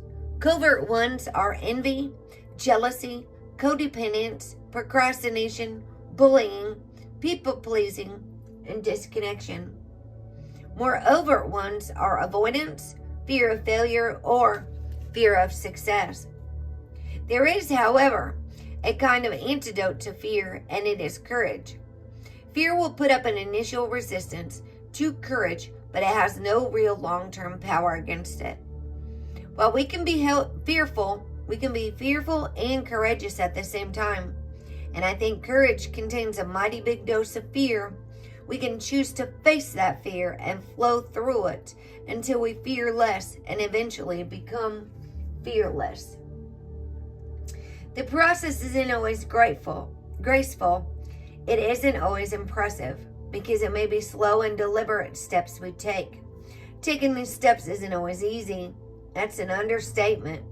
It isn't always apparent to others, so it should be about us measuring how far we've come and not worrying about what anyone else thinks.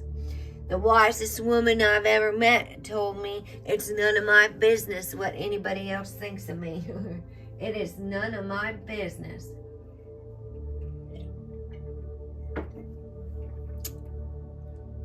Comparison is useless. Courage is powerful no matter what form it takes. The companion stone or metal is aquamarine.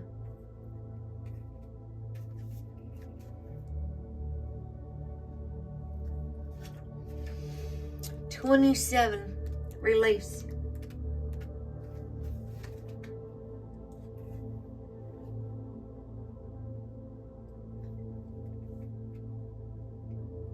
The sound went away.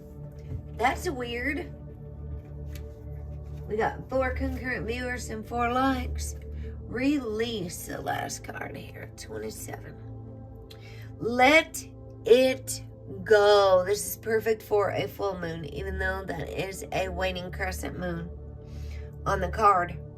That's where we start releasing, as the moon is going to go smaller and smaller and get darker and darker and darker.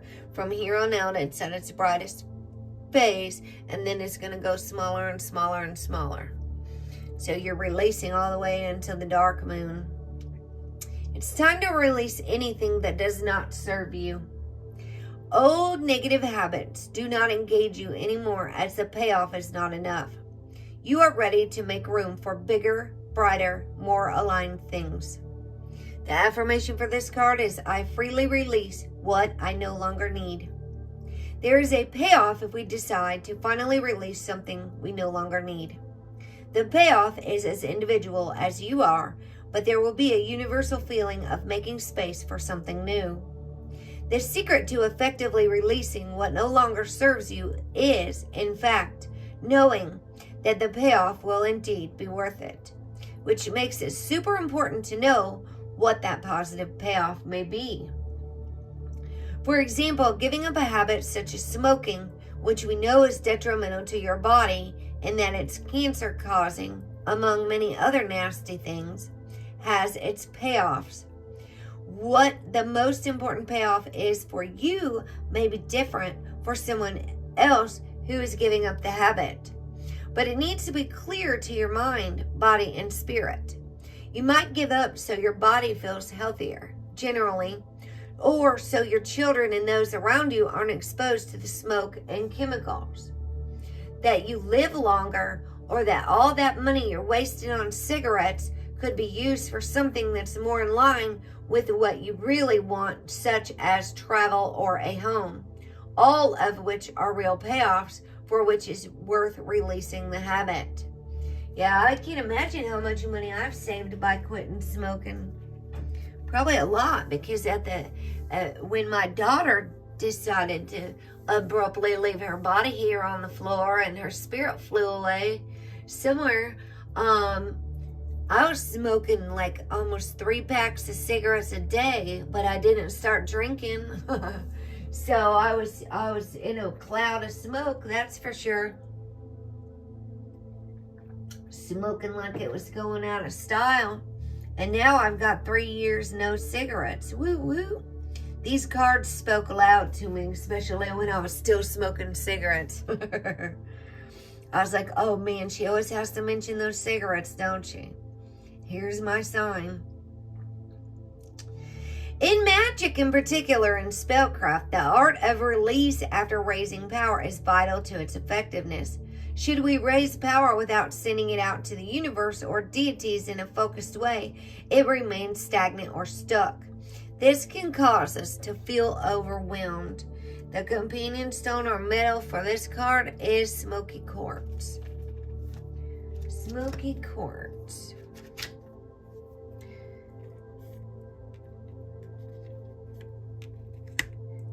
Actually gonna move that right there. These two can just be covered up. Ophiuchus and the 5 of Cups.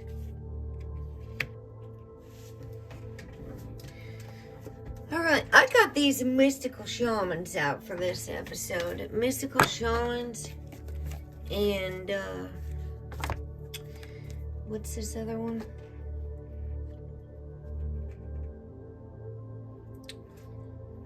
The Shaman's Dream Oracle. Those are good oracle decks.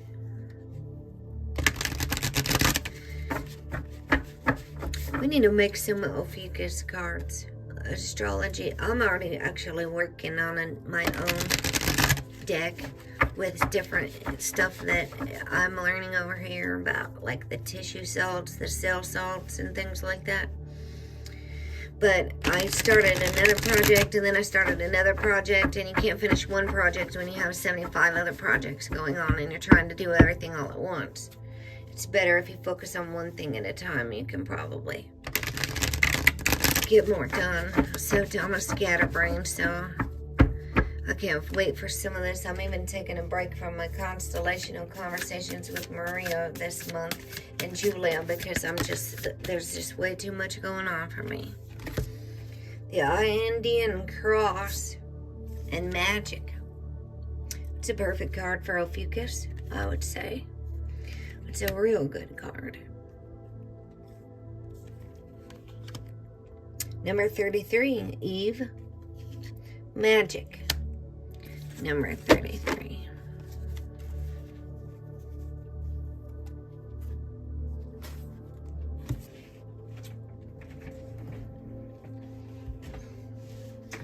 Just gonna go with it today. This is so lagging. It's showing all those cards when I held up all three of them together. That's how far behind it is on the computer. The Indian cross. Actually, let's go ahead and put these up here, because I want to get more of those. I do like this deck. What is it, number 2?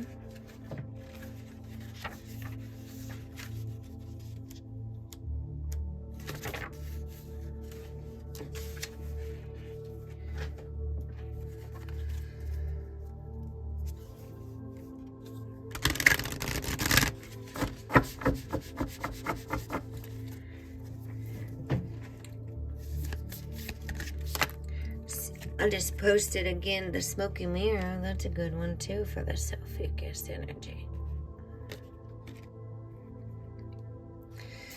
Shadow work, or spirituality without shadow work, is denial. That popped up on one of my memories. The blade, number 6. So I shared it to all those light worker communities. Shadow work. It's also called toxic positivity and spiritual bypassing. That came up on the Ophiuchus keywords earlier. Spiritual bypassing. The essence of the Indian cross represents the cosmology of the shaman. It depicts the 4 cardinal directions, the upper and lower worlds, and the steps to reach these realms.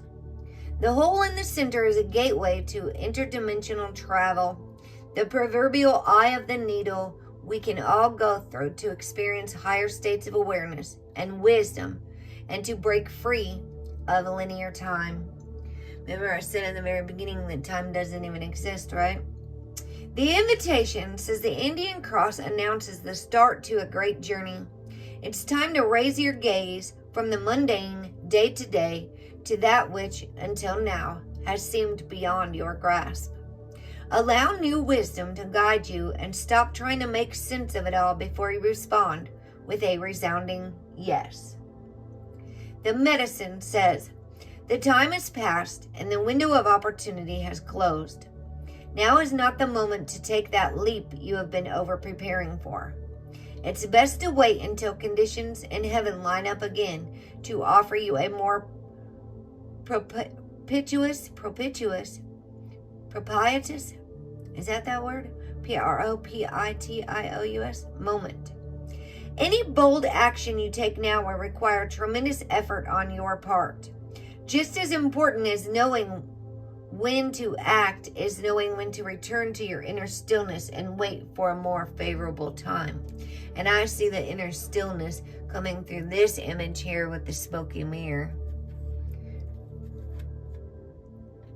Don't leap before you look. That's one of my lessons with Mars and Leo.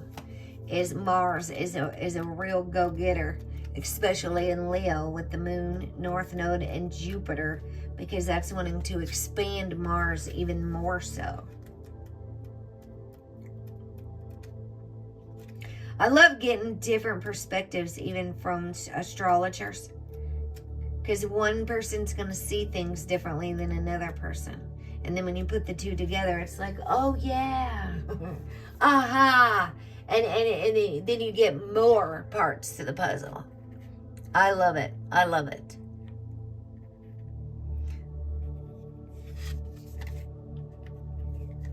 The essence for magic. Number 33. This symbol represents the infinite intelligence of Great Spirit that makes up the fundamental fabric of the universe. We experience the evidence of this magic through synchronicity or meaningful coincidence. The invitation says when magic appears, you're invited to see the world through the eyes of wonder and awe, taking on the innocence of a child. This sounds like Leo energy, who knows that all things are possible. Infinite potential exists in the great mind, and you are being invited to call it in and recognize the dance in synchronistic events, signs, symbols, and omens given to you through the oracle of the ordinary world. This is a sign that Spirit is reminding you that you co-create your world in a sacred partnership. Your part is to dream, to intend, and to watch for signs that show you what next action to take. And if you are tuned in, you will see them all. Trust and believe. I see so much because I kind of tune out humans more. I tune so I can tune into the spirit world more. And I have to be aware of every single sign, the sentence I'm speaking into existence in the moment I look down and find a downy woodpecker feather. And then I look up the woodpecker spirit animal, and you go from there. And so what is the message? You got to be so tuned in to every single synchronistic thing happening, because it's all part of the story. It's all part of what's going on. You'll know what action to take. Right now, it appears you're on the right track to make your dreams come true. Great Spirit is listening and acting on your behalf. Pay attention. Magic gives birth to miracles. And you have to believe. That's why even in the Bible it says, those who want to enter the kingdom of heaven must become like children again. You must believe and not be so serious. That was one of the other cards here. Life has gotten so serious, and people are forgetting the innocence of the child and things to take pleasure in. Yeah, that was the pleasure card.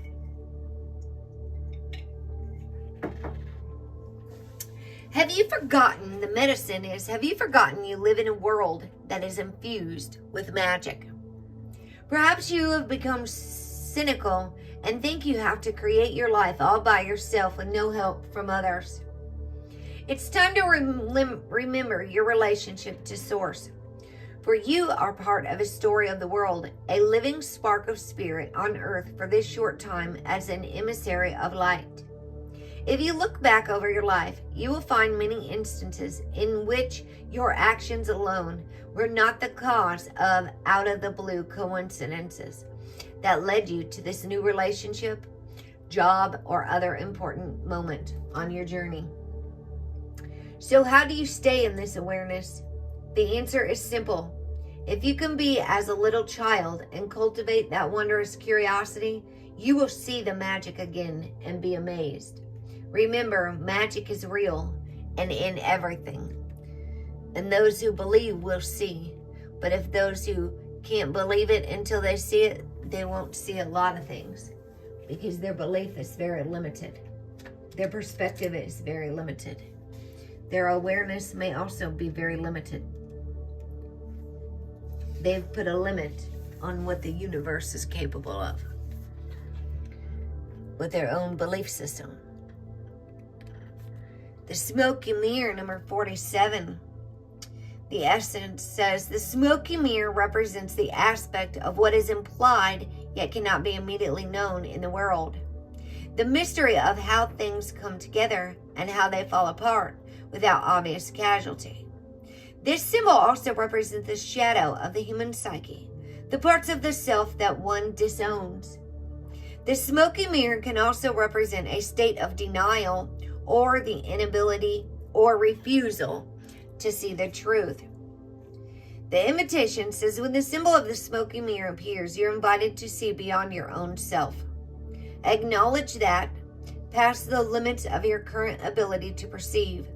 There is a vast interconnected world where events are orchestrated in divine order, but challenging to fully grasp.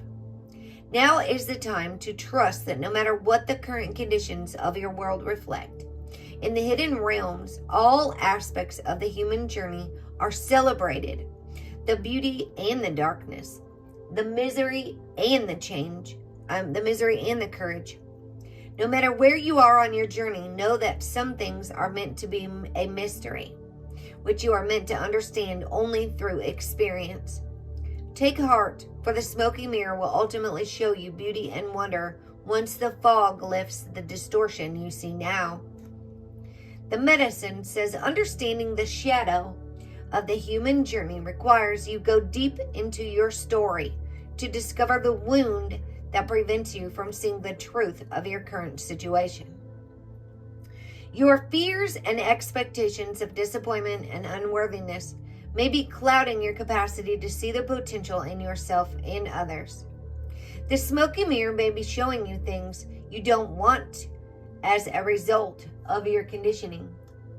These can become even more real, but only because you're making it so. The choice is yours. The world will hold you accountable for what you see and create. Can you see through the eyes of truth and faith instead? That's a good one. That's perfect for this Ophiuchus energy as well.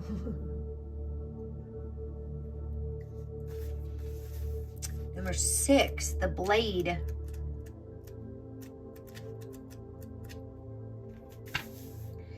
The blade represents sharpness of the mind, body, and spirit. Pointing upward, it summons the power to heaven. When aimed down to the ground, it anchors the power of the heavens on earth. The blade can be a healing tool or a weapon. You wield it wisely, it will transmit power, bestow initiations, cut energetic cords from the past, or sever toxic relationships. Use it with anger, it will slash, stab, and kill. The invitation says you are invited to draw your blade and use it. It is not auspicious to hesitate, to waste time in idle talk, or to hide from the inevitable.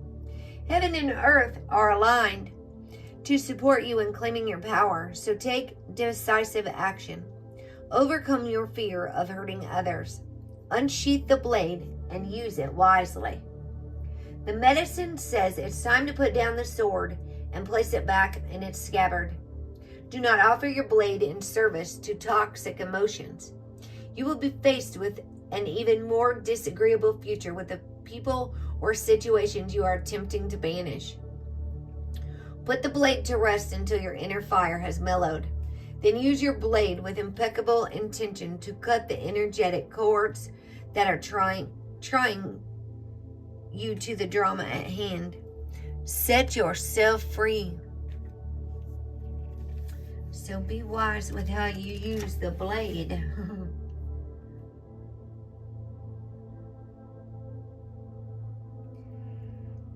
You will be faced with an even more disagreeable future with the people or situations you're attempting to banish. Interesting. So here we are here.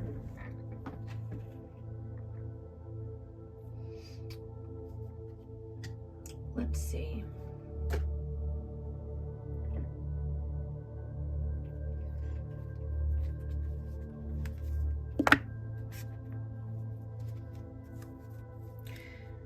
Got these Shaman's Dream Oracles.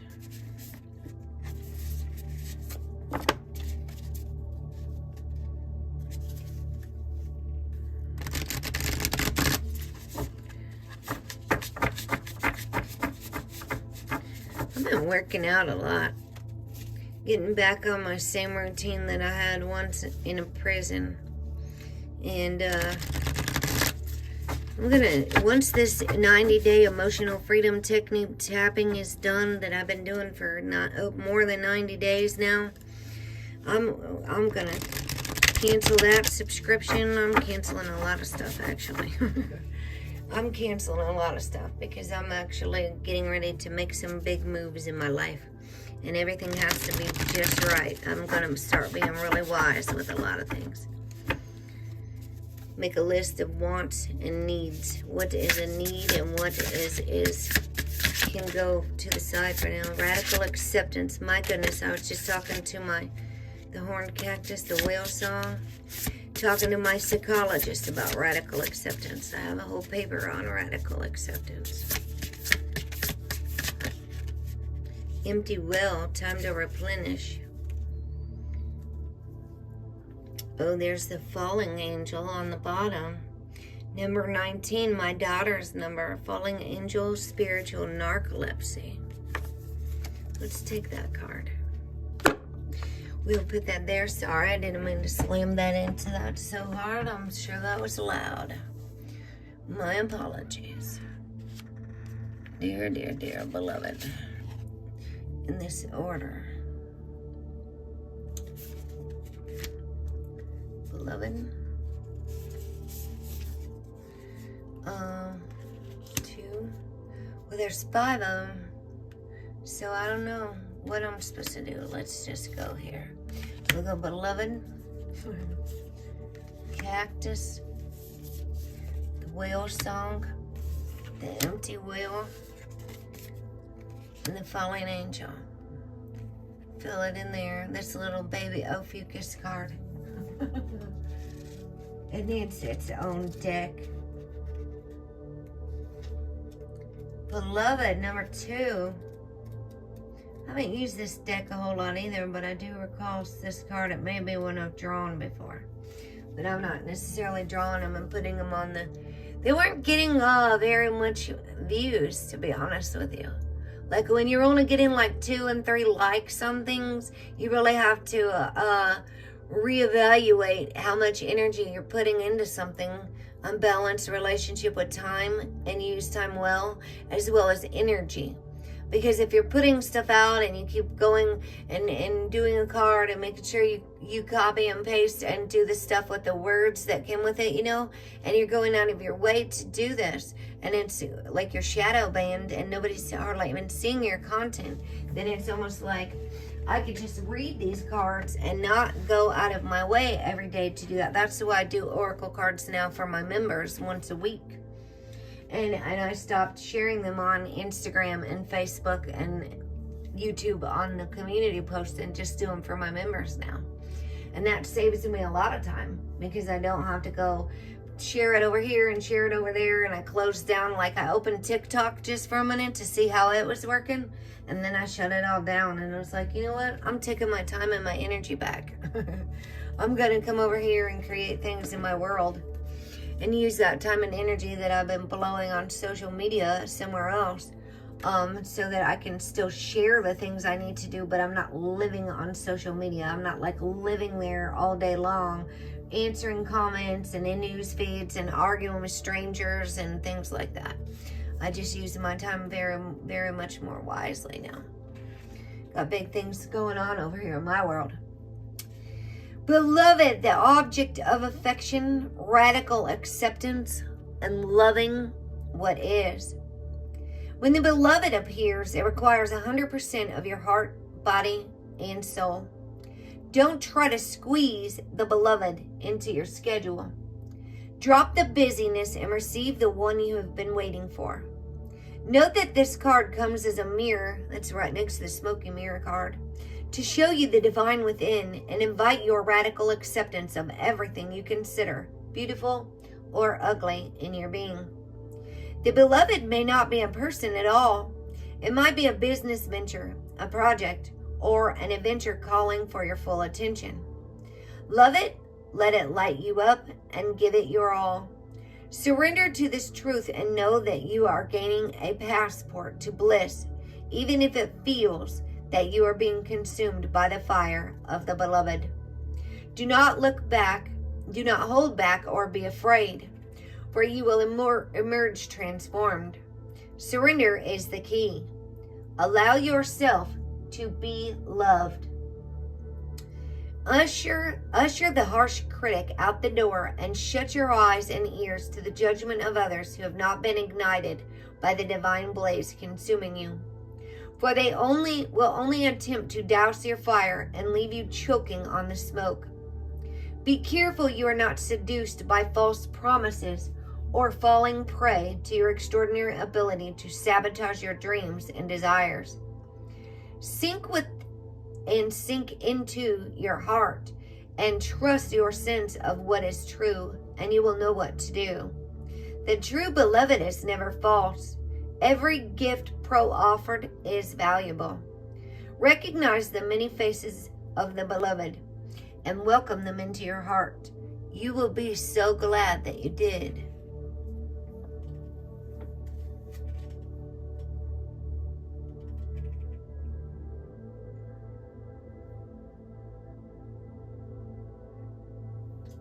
A lot of these decks are focusing on shadow work, which is what a lot of people like to run from. They don't want to do the shadow work.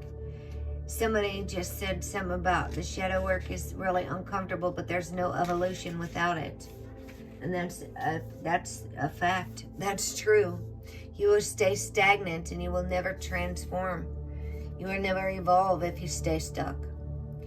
Blooming through resilience is the horned cactus, resourcefulness and discovery. When nothing seems to be happening fast enough or your ideas have dried up, you begin to question your relevance. During these periods in life, you might feel like giving up, frustrated, and resentful that success will never happen for you. The issue here, however, is a matter of perception. The horned cactus thrives in the barren desertscape, offering you the gift of water when all appears to be dry. If you look at its body, you see the natural thorns that protect it from predators and the elements. What you don't see are the deep roots that extend far into the earth, filling it with a continuous flow of water.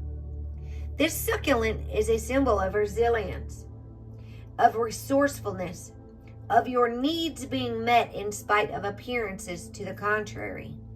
It's a reminder of the courage and inherent wisdom needed to dig deep below the less than friendly surface that hides a rich underground world. Can you connect to this magical truth and trust? The desert is a mystical place filled with mysterious creatures, beautifully adapted to their environments. The horned cactus tells you to take heart. This journey is only temporary, and you will soon be met with greener pastures. But first you must acknowledge your inner strength and fortitude as you're tested here. Be as the cactus, resilient and resourceful.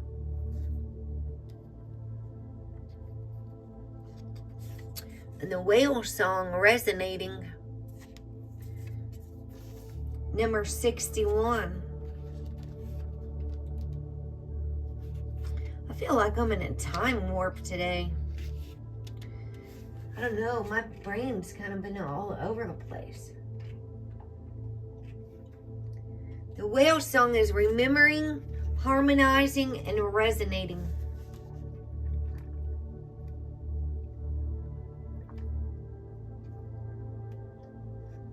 I forgot I had my smoothie over here. I've been doing one big scoop of the protein mix and one big scoop of the super greens and algae and stuff, chlorella, spirulina, all that good stuff. And I'm really trying to get myself to stay on a very dedicated schedule and routine. I'm eating earlier in the day and not eating after like 5.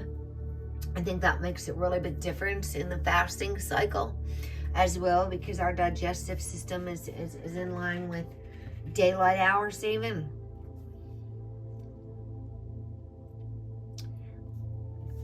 There are moments in life when you have a sense of deja vu, that you visited this place, these feelings, this person before. And you know that an opportunity to dance has come around again. Yet there is a haunting quality to this. A melancholy as life's mysterious fragility is also underlined.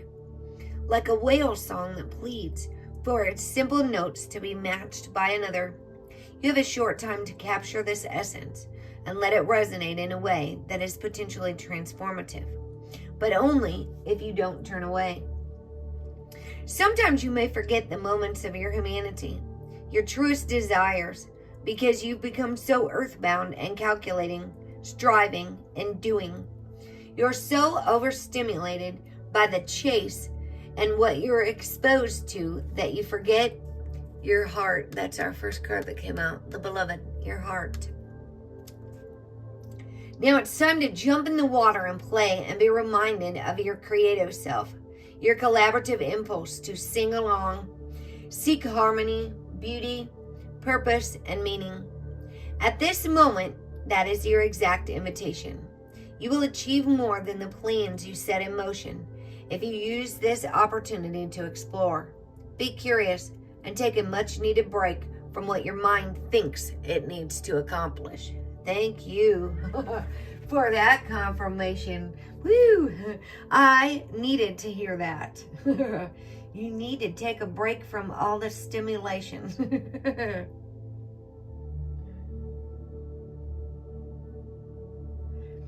Take a break, a much needed break from what your mind thinks it needs to accomplish. Your heart is calling. Answer it. Just look into your heart, my friend. That will be the return to yourself, the return to innocence. So what's your heart saying if you listen to your heart? When he's calling for you. Did you find an empty well in your heart? It's time to replenish. Number 16. If you're all burnt out, overstimulated by what your mind thinks you need to do. Nothing here. Time to replenish. Diminishing yourself for another. The empty well reveals that there is nothing for you here. The well is dry. The desert is encroaching on your once fertile garden. It's time to face this harsh reality and move on. Give gratitude and thanks for the abundance you have experienced and let Spirit guide you to your next destination. This might mean saying goodbye to someone or something, or insisting on changing the rules of the game. Stop diminishing yourself for the sake of another. Making yourself small will not produce the results you want. There is a lack of reciprocity, of give and take. The empty well tells you it's time to reclaim what is yours and return what does not belong to you. The shadows cast in your direction are not of your making. You do not need to react or respond to them, as they are not real. Simply shine your light upon them and see how it dispels them. These shadows are projections that you are confusing for reality. You may have been offered a shovel to help you dig yourself out of an uncomfortable situation, a bucket to drink from the well, but you cannot dig yourself out of this hole. And remember, there is no water to be found in that well. Receive the empty well as a gift. Do not exert your energy and waste your resources by repairing walls or mending the rope. And remember, the first card that came out in the Moon Magic is I have a balanced relationship with time. And I said also think of time as energy. I use time/energy well because time doesn't actually exist. What you give of people is your energy. What you give to people, when you help people, when you do things in life, everything is energy. It's energy. So think of it in terms of how much energy. It says that you can't do anything now the well has run dry. Do not exert your energy and waste your resources by repairing the walls or mending the rope.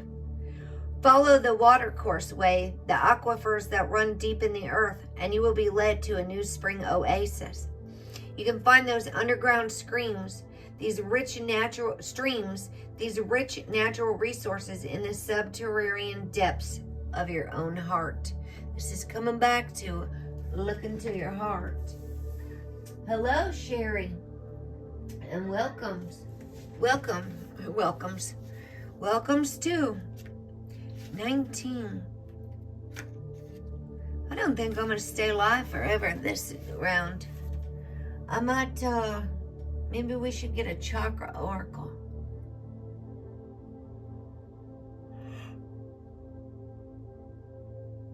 I'm really tired today. I only got 4 hours of sleep after I worked all night. And I woke up dreaming about astrology charts. I was looking at Chiron placements. Now that's what happens when you're dreaming about astrology charts and a Chiron placement.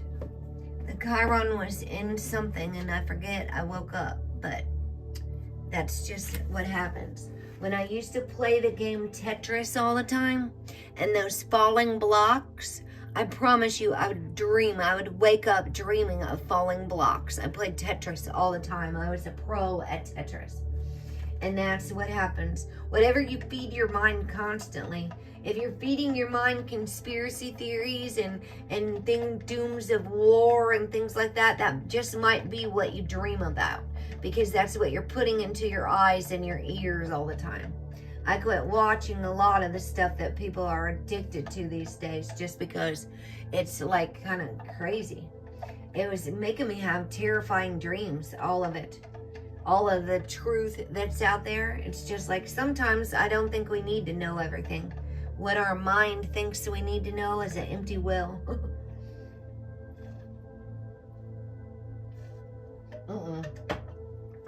What our mind thinks we need to know. The whale song, is that the whale song one? Overstimulated, putting stuff into our brains that we can't get out. Falling angels, spiritual narcolepsy, falling unconscious. You are being cautioned now not to fall asleep or go unconscious. You've been flying above the strife and suffering of the world in angelic bliss.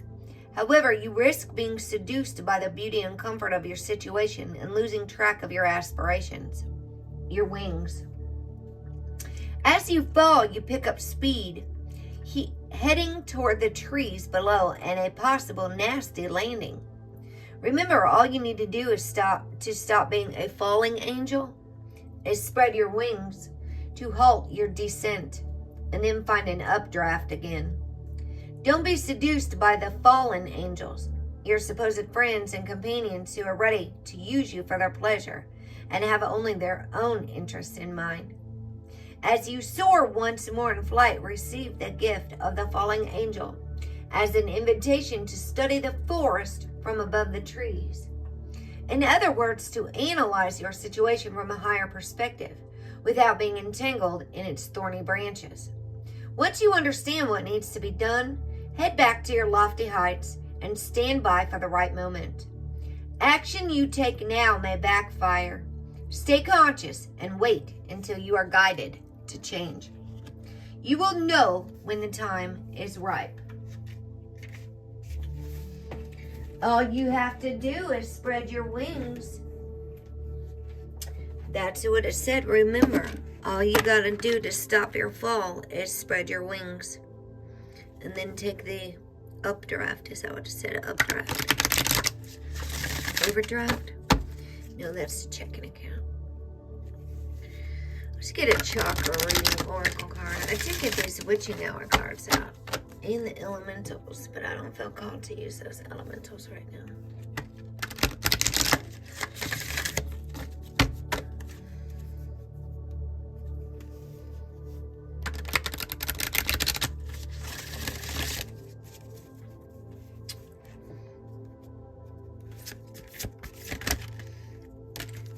Personal power number 13.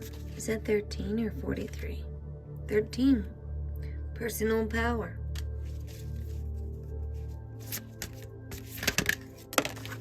And balance number 6. We need that balance of dark and light. We need the balance of rest and play and work and play. Too much logic, too much stimulation, too much doing makes us dull. Too much computers can make us dull. Too much standing there. Yes, Ophiuchus. Balance, balance, balance. All right, so, I was looking at my charts earlier for these chakras ones, and I forgot I have this whole other chakra center chart where it broke up the crown all the way to the root, and this is like our physical body, and these, the anahata and the vishuddha, are the throat, and the heart are the astral body, the mental body, and the casual body as you go up and up. And this is talking about the prana, the energy flow, how it goes back and forth through each nostril. Like if you do alternate nostril breathing, the life force energy called the prana. Pranayama is the breath. And so this is also with the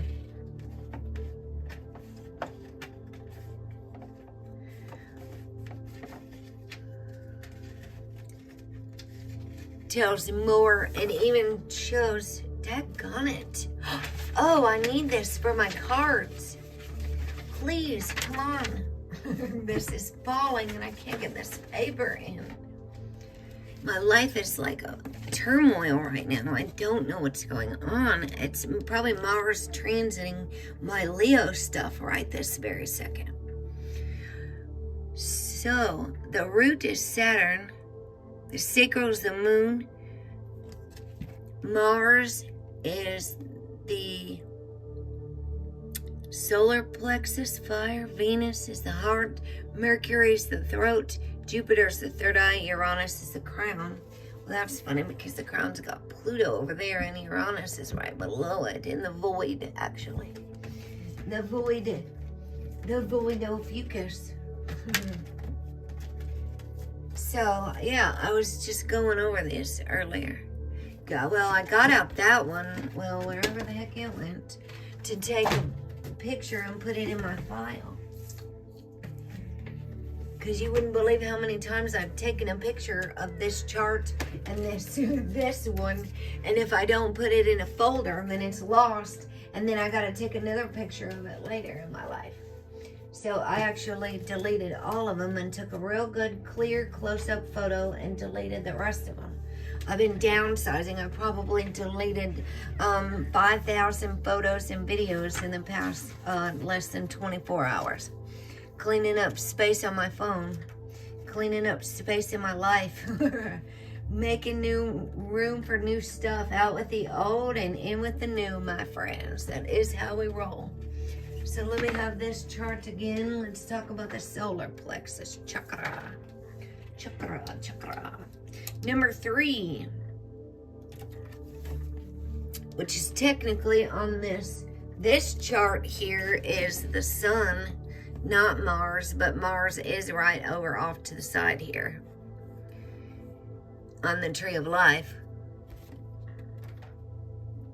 The solar plexus chakra vibrates to the color yellow. Number 3 here, where my thumb is. The ancient Sanskrit name for the solar plexus chakra is Manipura. It is located around or slightly above the navel. This chakra is our main power center. It represents our free will and is where we draw the energy for our personal power, confidence, courage, and strength. It reflects the emotional body and our desire to attain healthy self-esteem. When our solar plexus chakra is healthy and in balance, we feel inspired to express ourselves freely and shine our light on the world. We feel empowered in all areas of our life and have the strength and determination to support our own goals, dreams, and desires. When we are aligned with our power and are in tune with self-mastery and personal commitments, we are able to attain a deep respect for ourselves and others. We know we are worthy of good and can express joy into our life and out into the world. It relates to personal power, inner strength, self-mastery, determination, empowerment, confidence, self-discipline, free will, self-esteem, courage, freedom, emotional balance, appropriate self-discipline. And I tend to think when I'm hula hooping that I'm really, really giving power to my solar plexus chakra.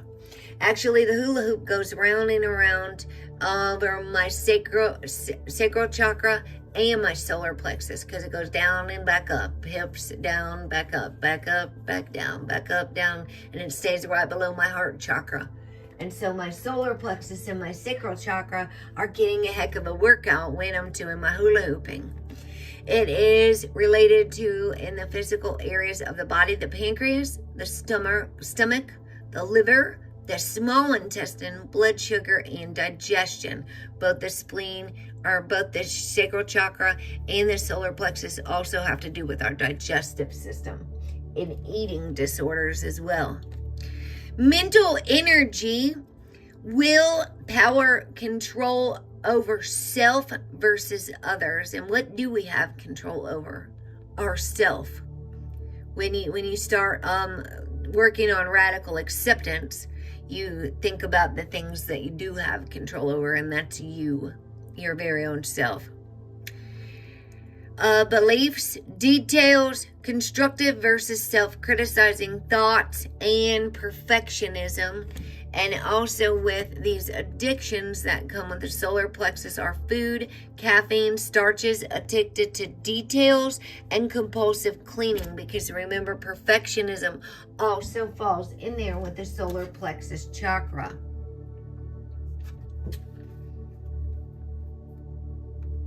Which is the mana pura. So, get your hands ready with your Reiki healing hands. No stones needed unless you want to use one. This one's going to call for citrine. Get your hands, energy flowing in your very own hands. You'll feel them start heating up just as soon as you start moving the energy around, right? Get it moving. You see people rubbing their hands together in the winter, trying to keep warm. So lie comfortably or sit, or whatever you're doing is comfortable. Take your hands off your devices for a moment. And use your hand, place it on your solar plexus chakra. So right above your belly button, right at your abdomen, your diaphragm, below your rib cage. And allow this energy to support your process. Take a moment to breathe the powerful energy into your chakra. Now imagine the golden yellow energy of the sun beaming through your solar plexus, cleansing and balancing this area. Allow this light to shine into any blockages around your personal power and self-worth, and feel this old energy dissolving. As your chakra comes back into alignment, feel yourself become strong, courageous, and empowered. If you'd like to speak this solar plexus chakra affirmation into existence, you can repeat after me by saying, "My solar plexus is balanced and I am empowered in all aspects of my life." Number 13, Ophiuchus, personal power. You have called upon this card today because it's time to step fully into your power. It's a good full moon card too. We are living in a truly exciting time here on Earth, and we were all encouraged and invited to live more from a place of empowerment. Over time, we have learned to hand over our power to other people and situations, which has created imbalance and inequality. Sometimes we feel like other people know what's best for us. Oh boy, wasn't I just speaking about this earlier? How do you know what's best for other people? How do you know what's good for you? That Alan Watts song makes me giggle. The Overthinker, I think it's called. The Overthinker. How do you know what's good for other people? How do you know what's good for you? Apparently you don't, because if you knew what was good for you, you'd do it. And I'm like, yeah, Alan, speak it. Everybody's going around telling everybody what they need to do, knowing what's the best for everybody. People need Jesus. People need this. And how many people are actually taking their own advice and doing what's the best for them? Breaking all their own addictions, facing and healing all their trauma, instead of escaping and avoiding in every way, shape, and form under the sun through disassociation and electronics addiction.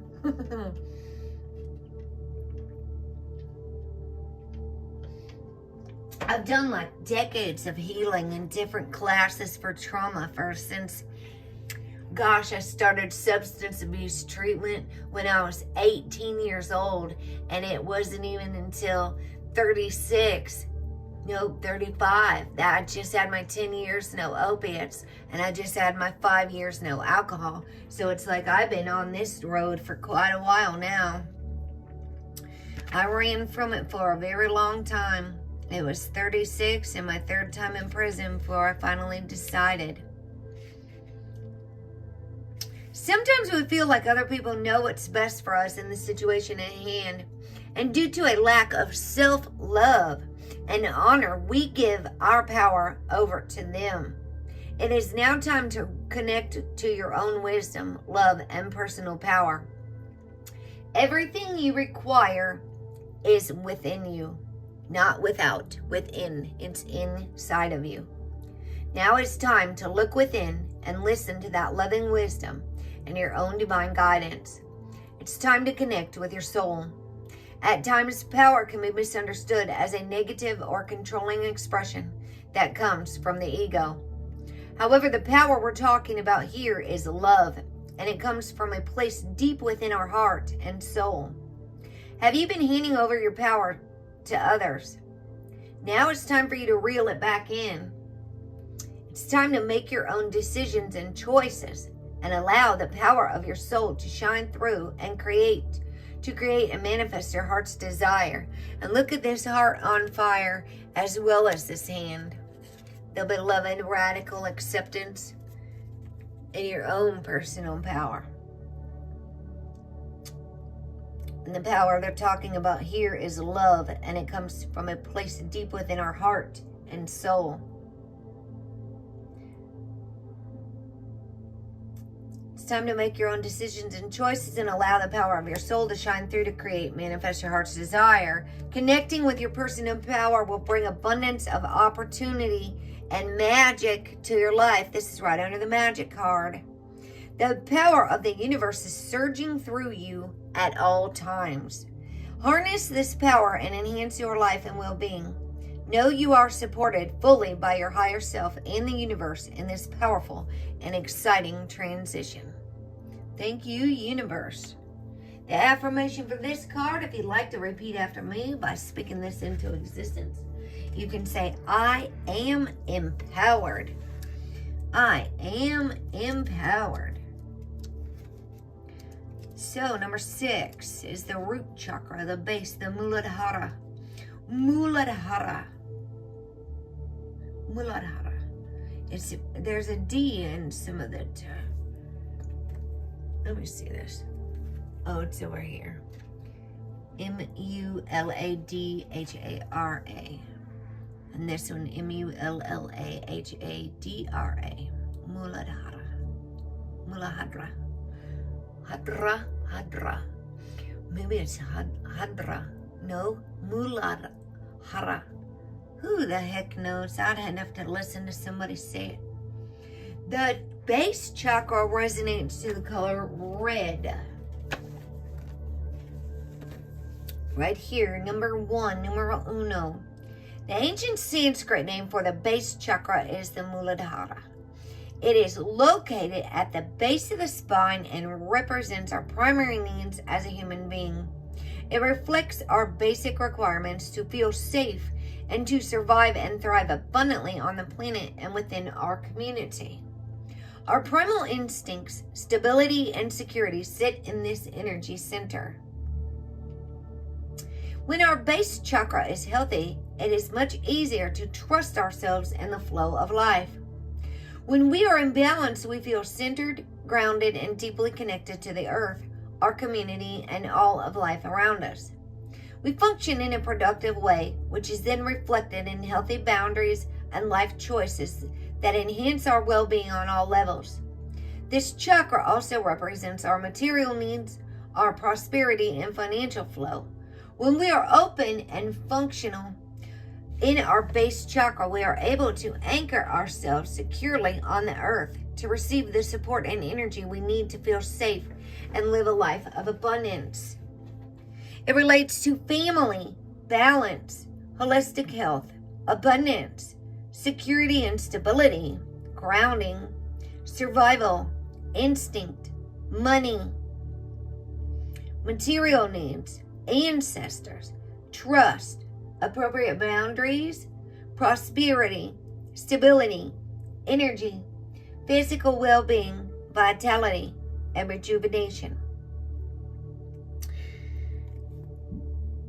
It also is over the lower sexual reproductive system, the rectum, the tailbone, the legs, and the feet. See how they're red here? The legs also are. Emotional and mental strengths and blocks are body and financial needs, safety, sexuality, actions, groundedness, physical energy. And the addictions related to the root chakra imbalances are alcohol, sex, compulsive exercise, and anger. So if those things are taking over your life in excess, alcohol, sex, compulsive exercise, and anger, it might be a sacral chakra.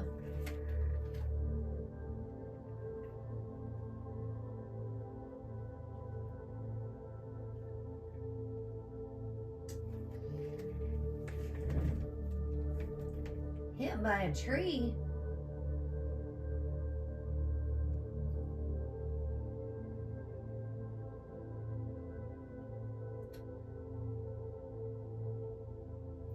Well, I hope you're doing better now, Sherry. I'm sorry to hear that. And I hope you find whatever it is you're looking for. And someone to work with or whatever it is. Whatever it is you're looking for. And I still haven't found what I'm looking for. All right, so cleansing and balancing the base chakra. Rub your hands together again. If you would like to use a hematite crystal, this one calls for hematite. Lie comfortably, sit comfortably, whatever you're doing is great. Take your hands off your devices for a minute and just put them at your base chakra, which is your lower hips, your lower region, your womb, below your womb area, even if you're a woman, because the womb is the sacral.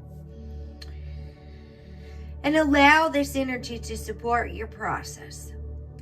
Close your eyes and imagine the most vibrant color red moving up from the earth. Bathe your chakra in this healing light, allowing it to dissolve away any unwanted energy as it cleanses and brings your chakra back into balance and alignment. Now breathe and send the energy into your base and through your body as it rejuvenates and revitalizes every cell of your being. If you'd like to speak this root chakra affirmation into existence, you can repeat after me by saying, my base chakra is balanced and I flow with vitality, health, and abundance. These are good I am affirmations. Number 6, the base chakra is balance. You've called this card into your awareness today as an indication that balance is required somewhere in your life. Mastering balance is certainly a work in progress and a powerful master key to a more harmonious, enjoyable life. We live in a physical world of polarity with day and night, hot and cold, and forces of nature are constantly working towards a state of balance in everything. Living a life of balance is the ultimate goal. When you can walk your path with no judgment and realize that everything has an opposite, life becomes less stressful and flows with ease and grace. You may have been feeling out of whack of late. Take a moment to see what is out of balance in your life. What have you been putting too much energy into or focusing on? Or what requires a little more attention? If you've been putting too much energy and effort into something and feeling stuck, then it's time to let go and allow the natural flow of balance to take place. If you have been ignoring something and not giving it the attention it requires, now is the time to give it some love and care and focus. It could be thoughts in your head, relationships, work, family, or a new project you're working on. Once you find where balance is required, take action and positive steps to allow the natural flow to occur. There's an old saying that too much of a good thing is not always the best medicine. Balance is the key. It's time to let go and stop pushing or trying too hard. Surrender unless you get your 5 of Cups spilled over, right? You might have to surrender. That would be like forced into surrender. If all your cups fell over and you were just sitting there holding your head and you don't know what to do.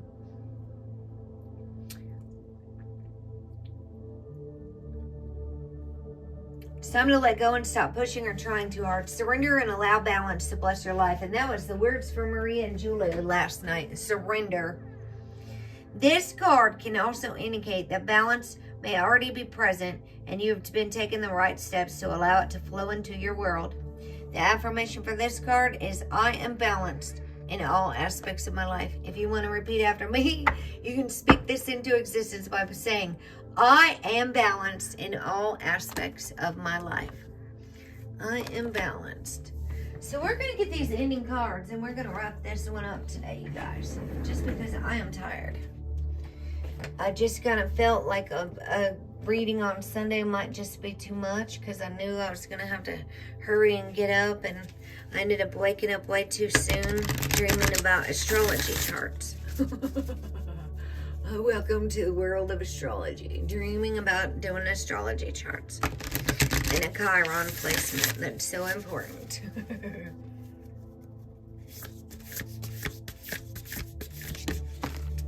Thank you all so much for being here. This is an invitation to calm, love, kindness, beauty, joy, hope, fun, and adventure. The words you speak are an invitation to life, a request to bring energy into form. Choose your words carefully. And that is what we just talked about, actually, was be impeccable with your word, not once, not twice. I don't think there was a strawberry moon in the witching oracles. That's why I don't think I felt called. They were over here, but I didn't really feel called to use them. Not this round.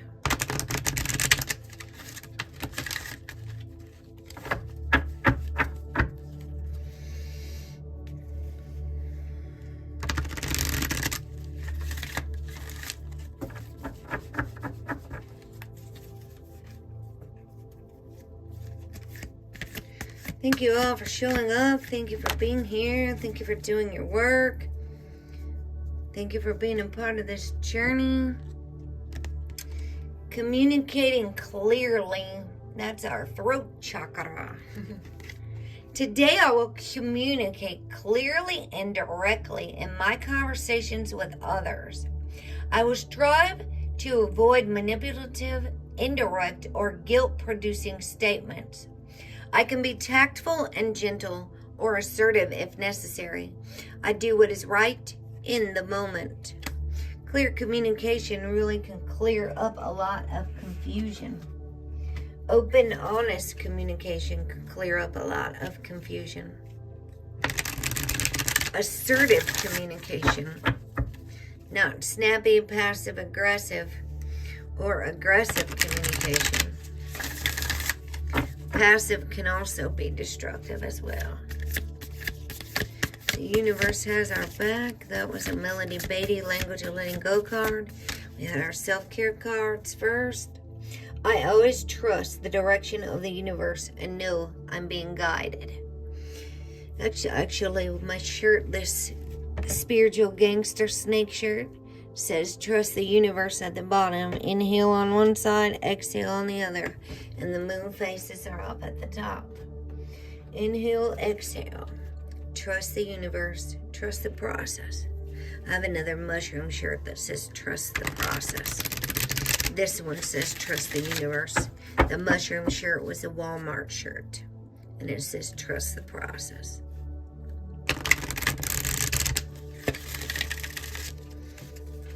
I don't hardly ever even go to Walmart anymore since I work at my store.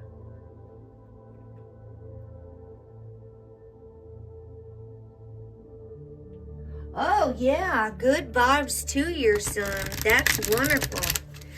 I hope it all goes well. That would be great. 'Tis this season for Bealtine. We're going to be going into Letha here soon, but this is the Celtic season of the lovers. We got two surrenders. One flipped out, one flipped here. Surrender your fear of change. The universe is reminding you that you are cared for always, whether you're afraid of changing your job, your health, or a relationship, or if you fear aging or death. Repeat the affirmation, I have faith that all is well. I have faith that all is well. And sometimes we can resist change because it could be uncomfortable, and the universe might be trying to present us with an opportunity to open new doors. Look at that on the bottom. There's our woman with the snake. I went to set these down, and there she is at the bottom. But surrender to your soul's path is here first. Your life's journey has been perfectly designed for your soul's growth. Embrace every lesson and every moment. Everything is a lesson by experience. We are evolving through experiences. We keep learning lessons, and then we just have a choice. So I'm going to end with this very one here on the bottom for the snake of Ophiuchus with the woman and her snake. Surrender your desire to control people. Being over-controlling can sabotage relationships. To more effectively achieve your goals, back off, regroup, and give this situation some breathing room. That's a good one, especially a boa constrictor. Could choke the breath right out of you. Squeeze the breath right out of you. All right, wonderful, a hematite ring. All right, you guys, I thank you all. I know this one was almost 3 hours, shorter than I usually do, between 3 and 4 hours, but we still got some good reading in. I had to find other cards because I simply don't have any Ophiuchus decks right now. I had to work with what I got. So I thank you all so much. I'm going to go. And I remind you once again to please make sure you give yourself as much time, care, attention, and love energy as you give to everyone else, because you deserve it. And I hope you know you deserve it.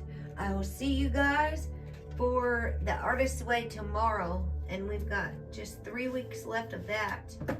And I can't wait. I can't wait because I'm ready for my summer to really begin to walk away from a lot of this stuff. I can do some of my astrology studies, listening to things and in my free time, but it's right now I got a lot of stuff I'm trying to do, and even moving is now on the cards. My cards are on a table, and new doors opening up, and I gotta get my stuff together over here. I'm busy, and I also want to go play. I want to go play. I want to go camping. I want to go do things that don't require any studying anymore or any more of work right now. I want to go create. I want to go build. I want to go have fun. I want to go ride bicycles and forget about all of that other stuff and go outside and enjoy the outside in the summer before it's 1,000 degrees out there and it's too hot to do anything. Spring is the time to do it. So I love you all so much, and thank you for being a part of this journey. Peace be with you all. I'll see you guys tomorrow for the Artist's Way, week 3. Have a beautiful Ophiuchus full moon.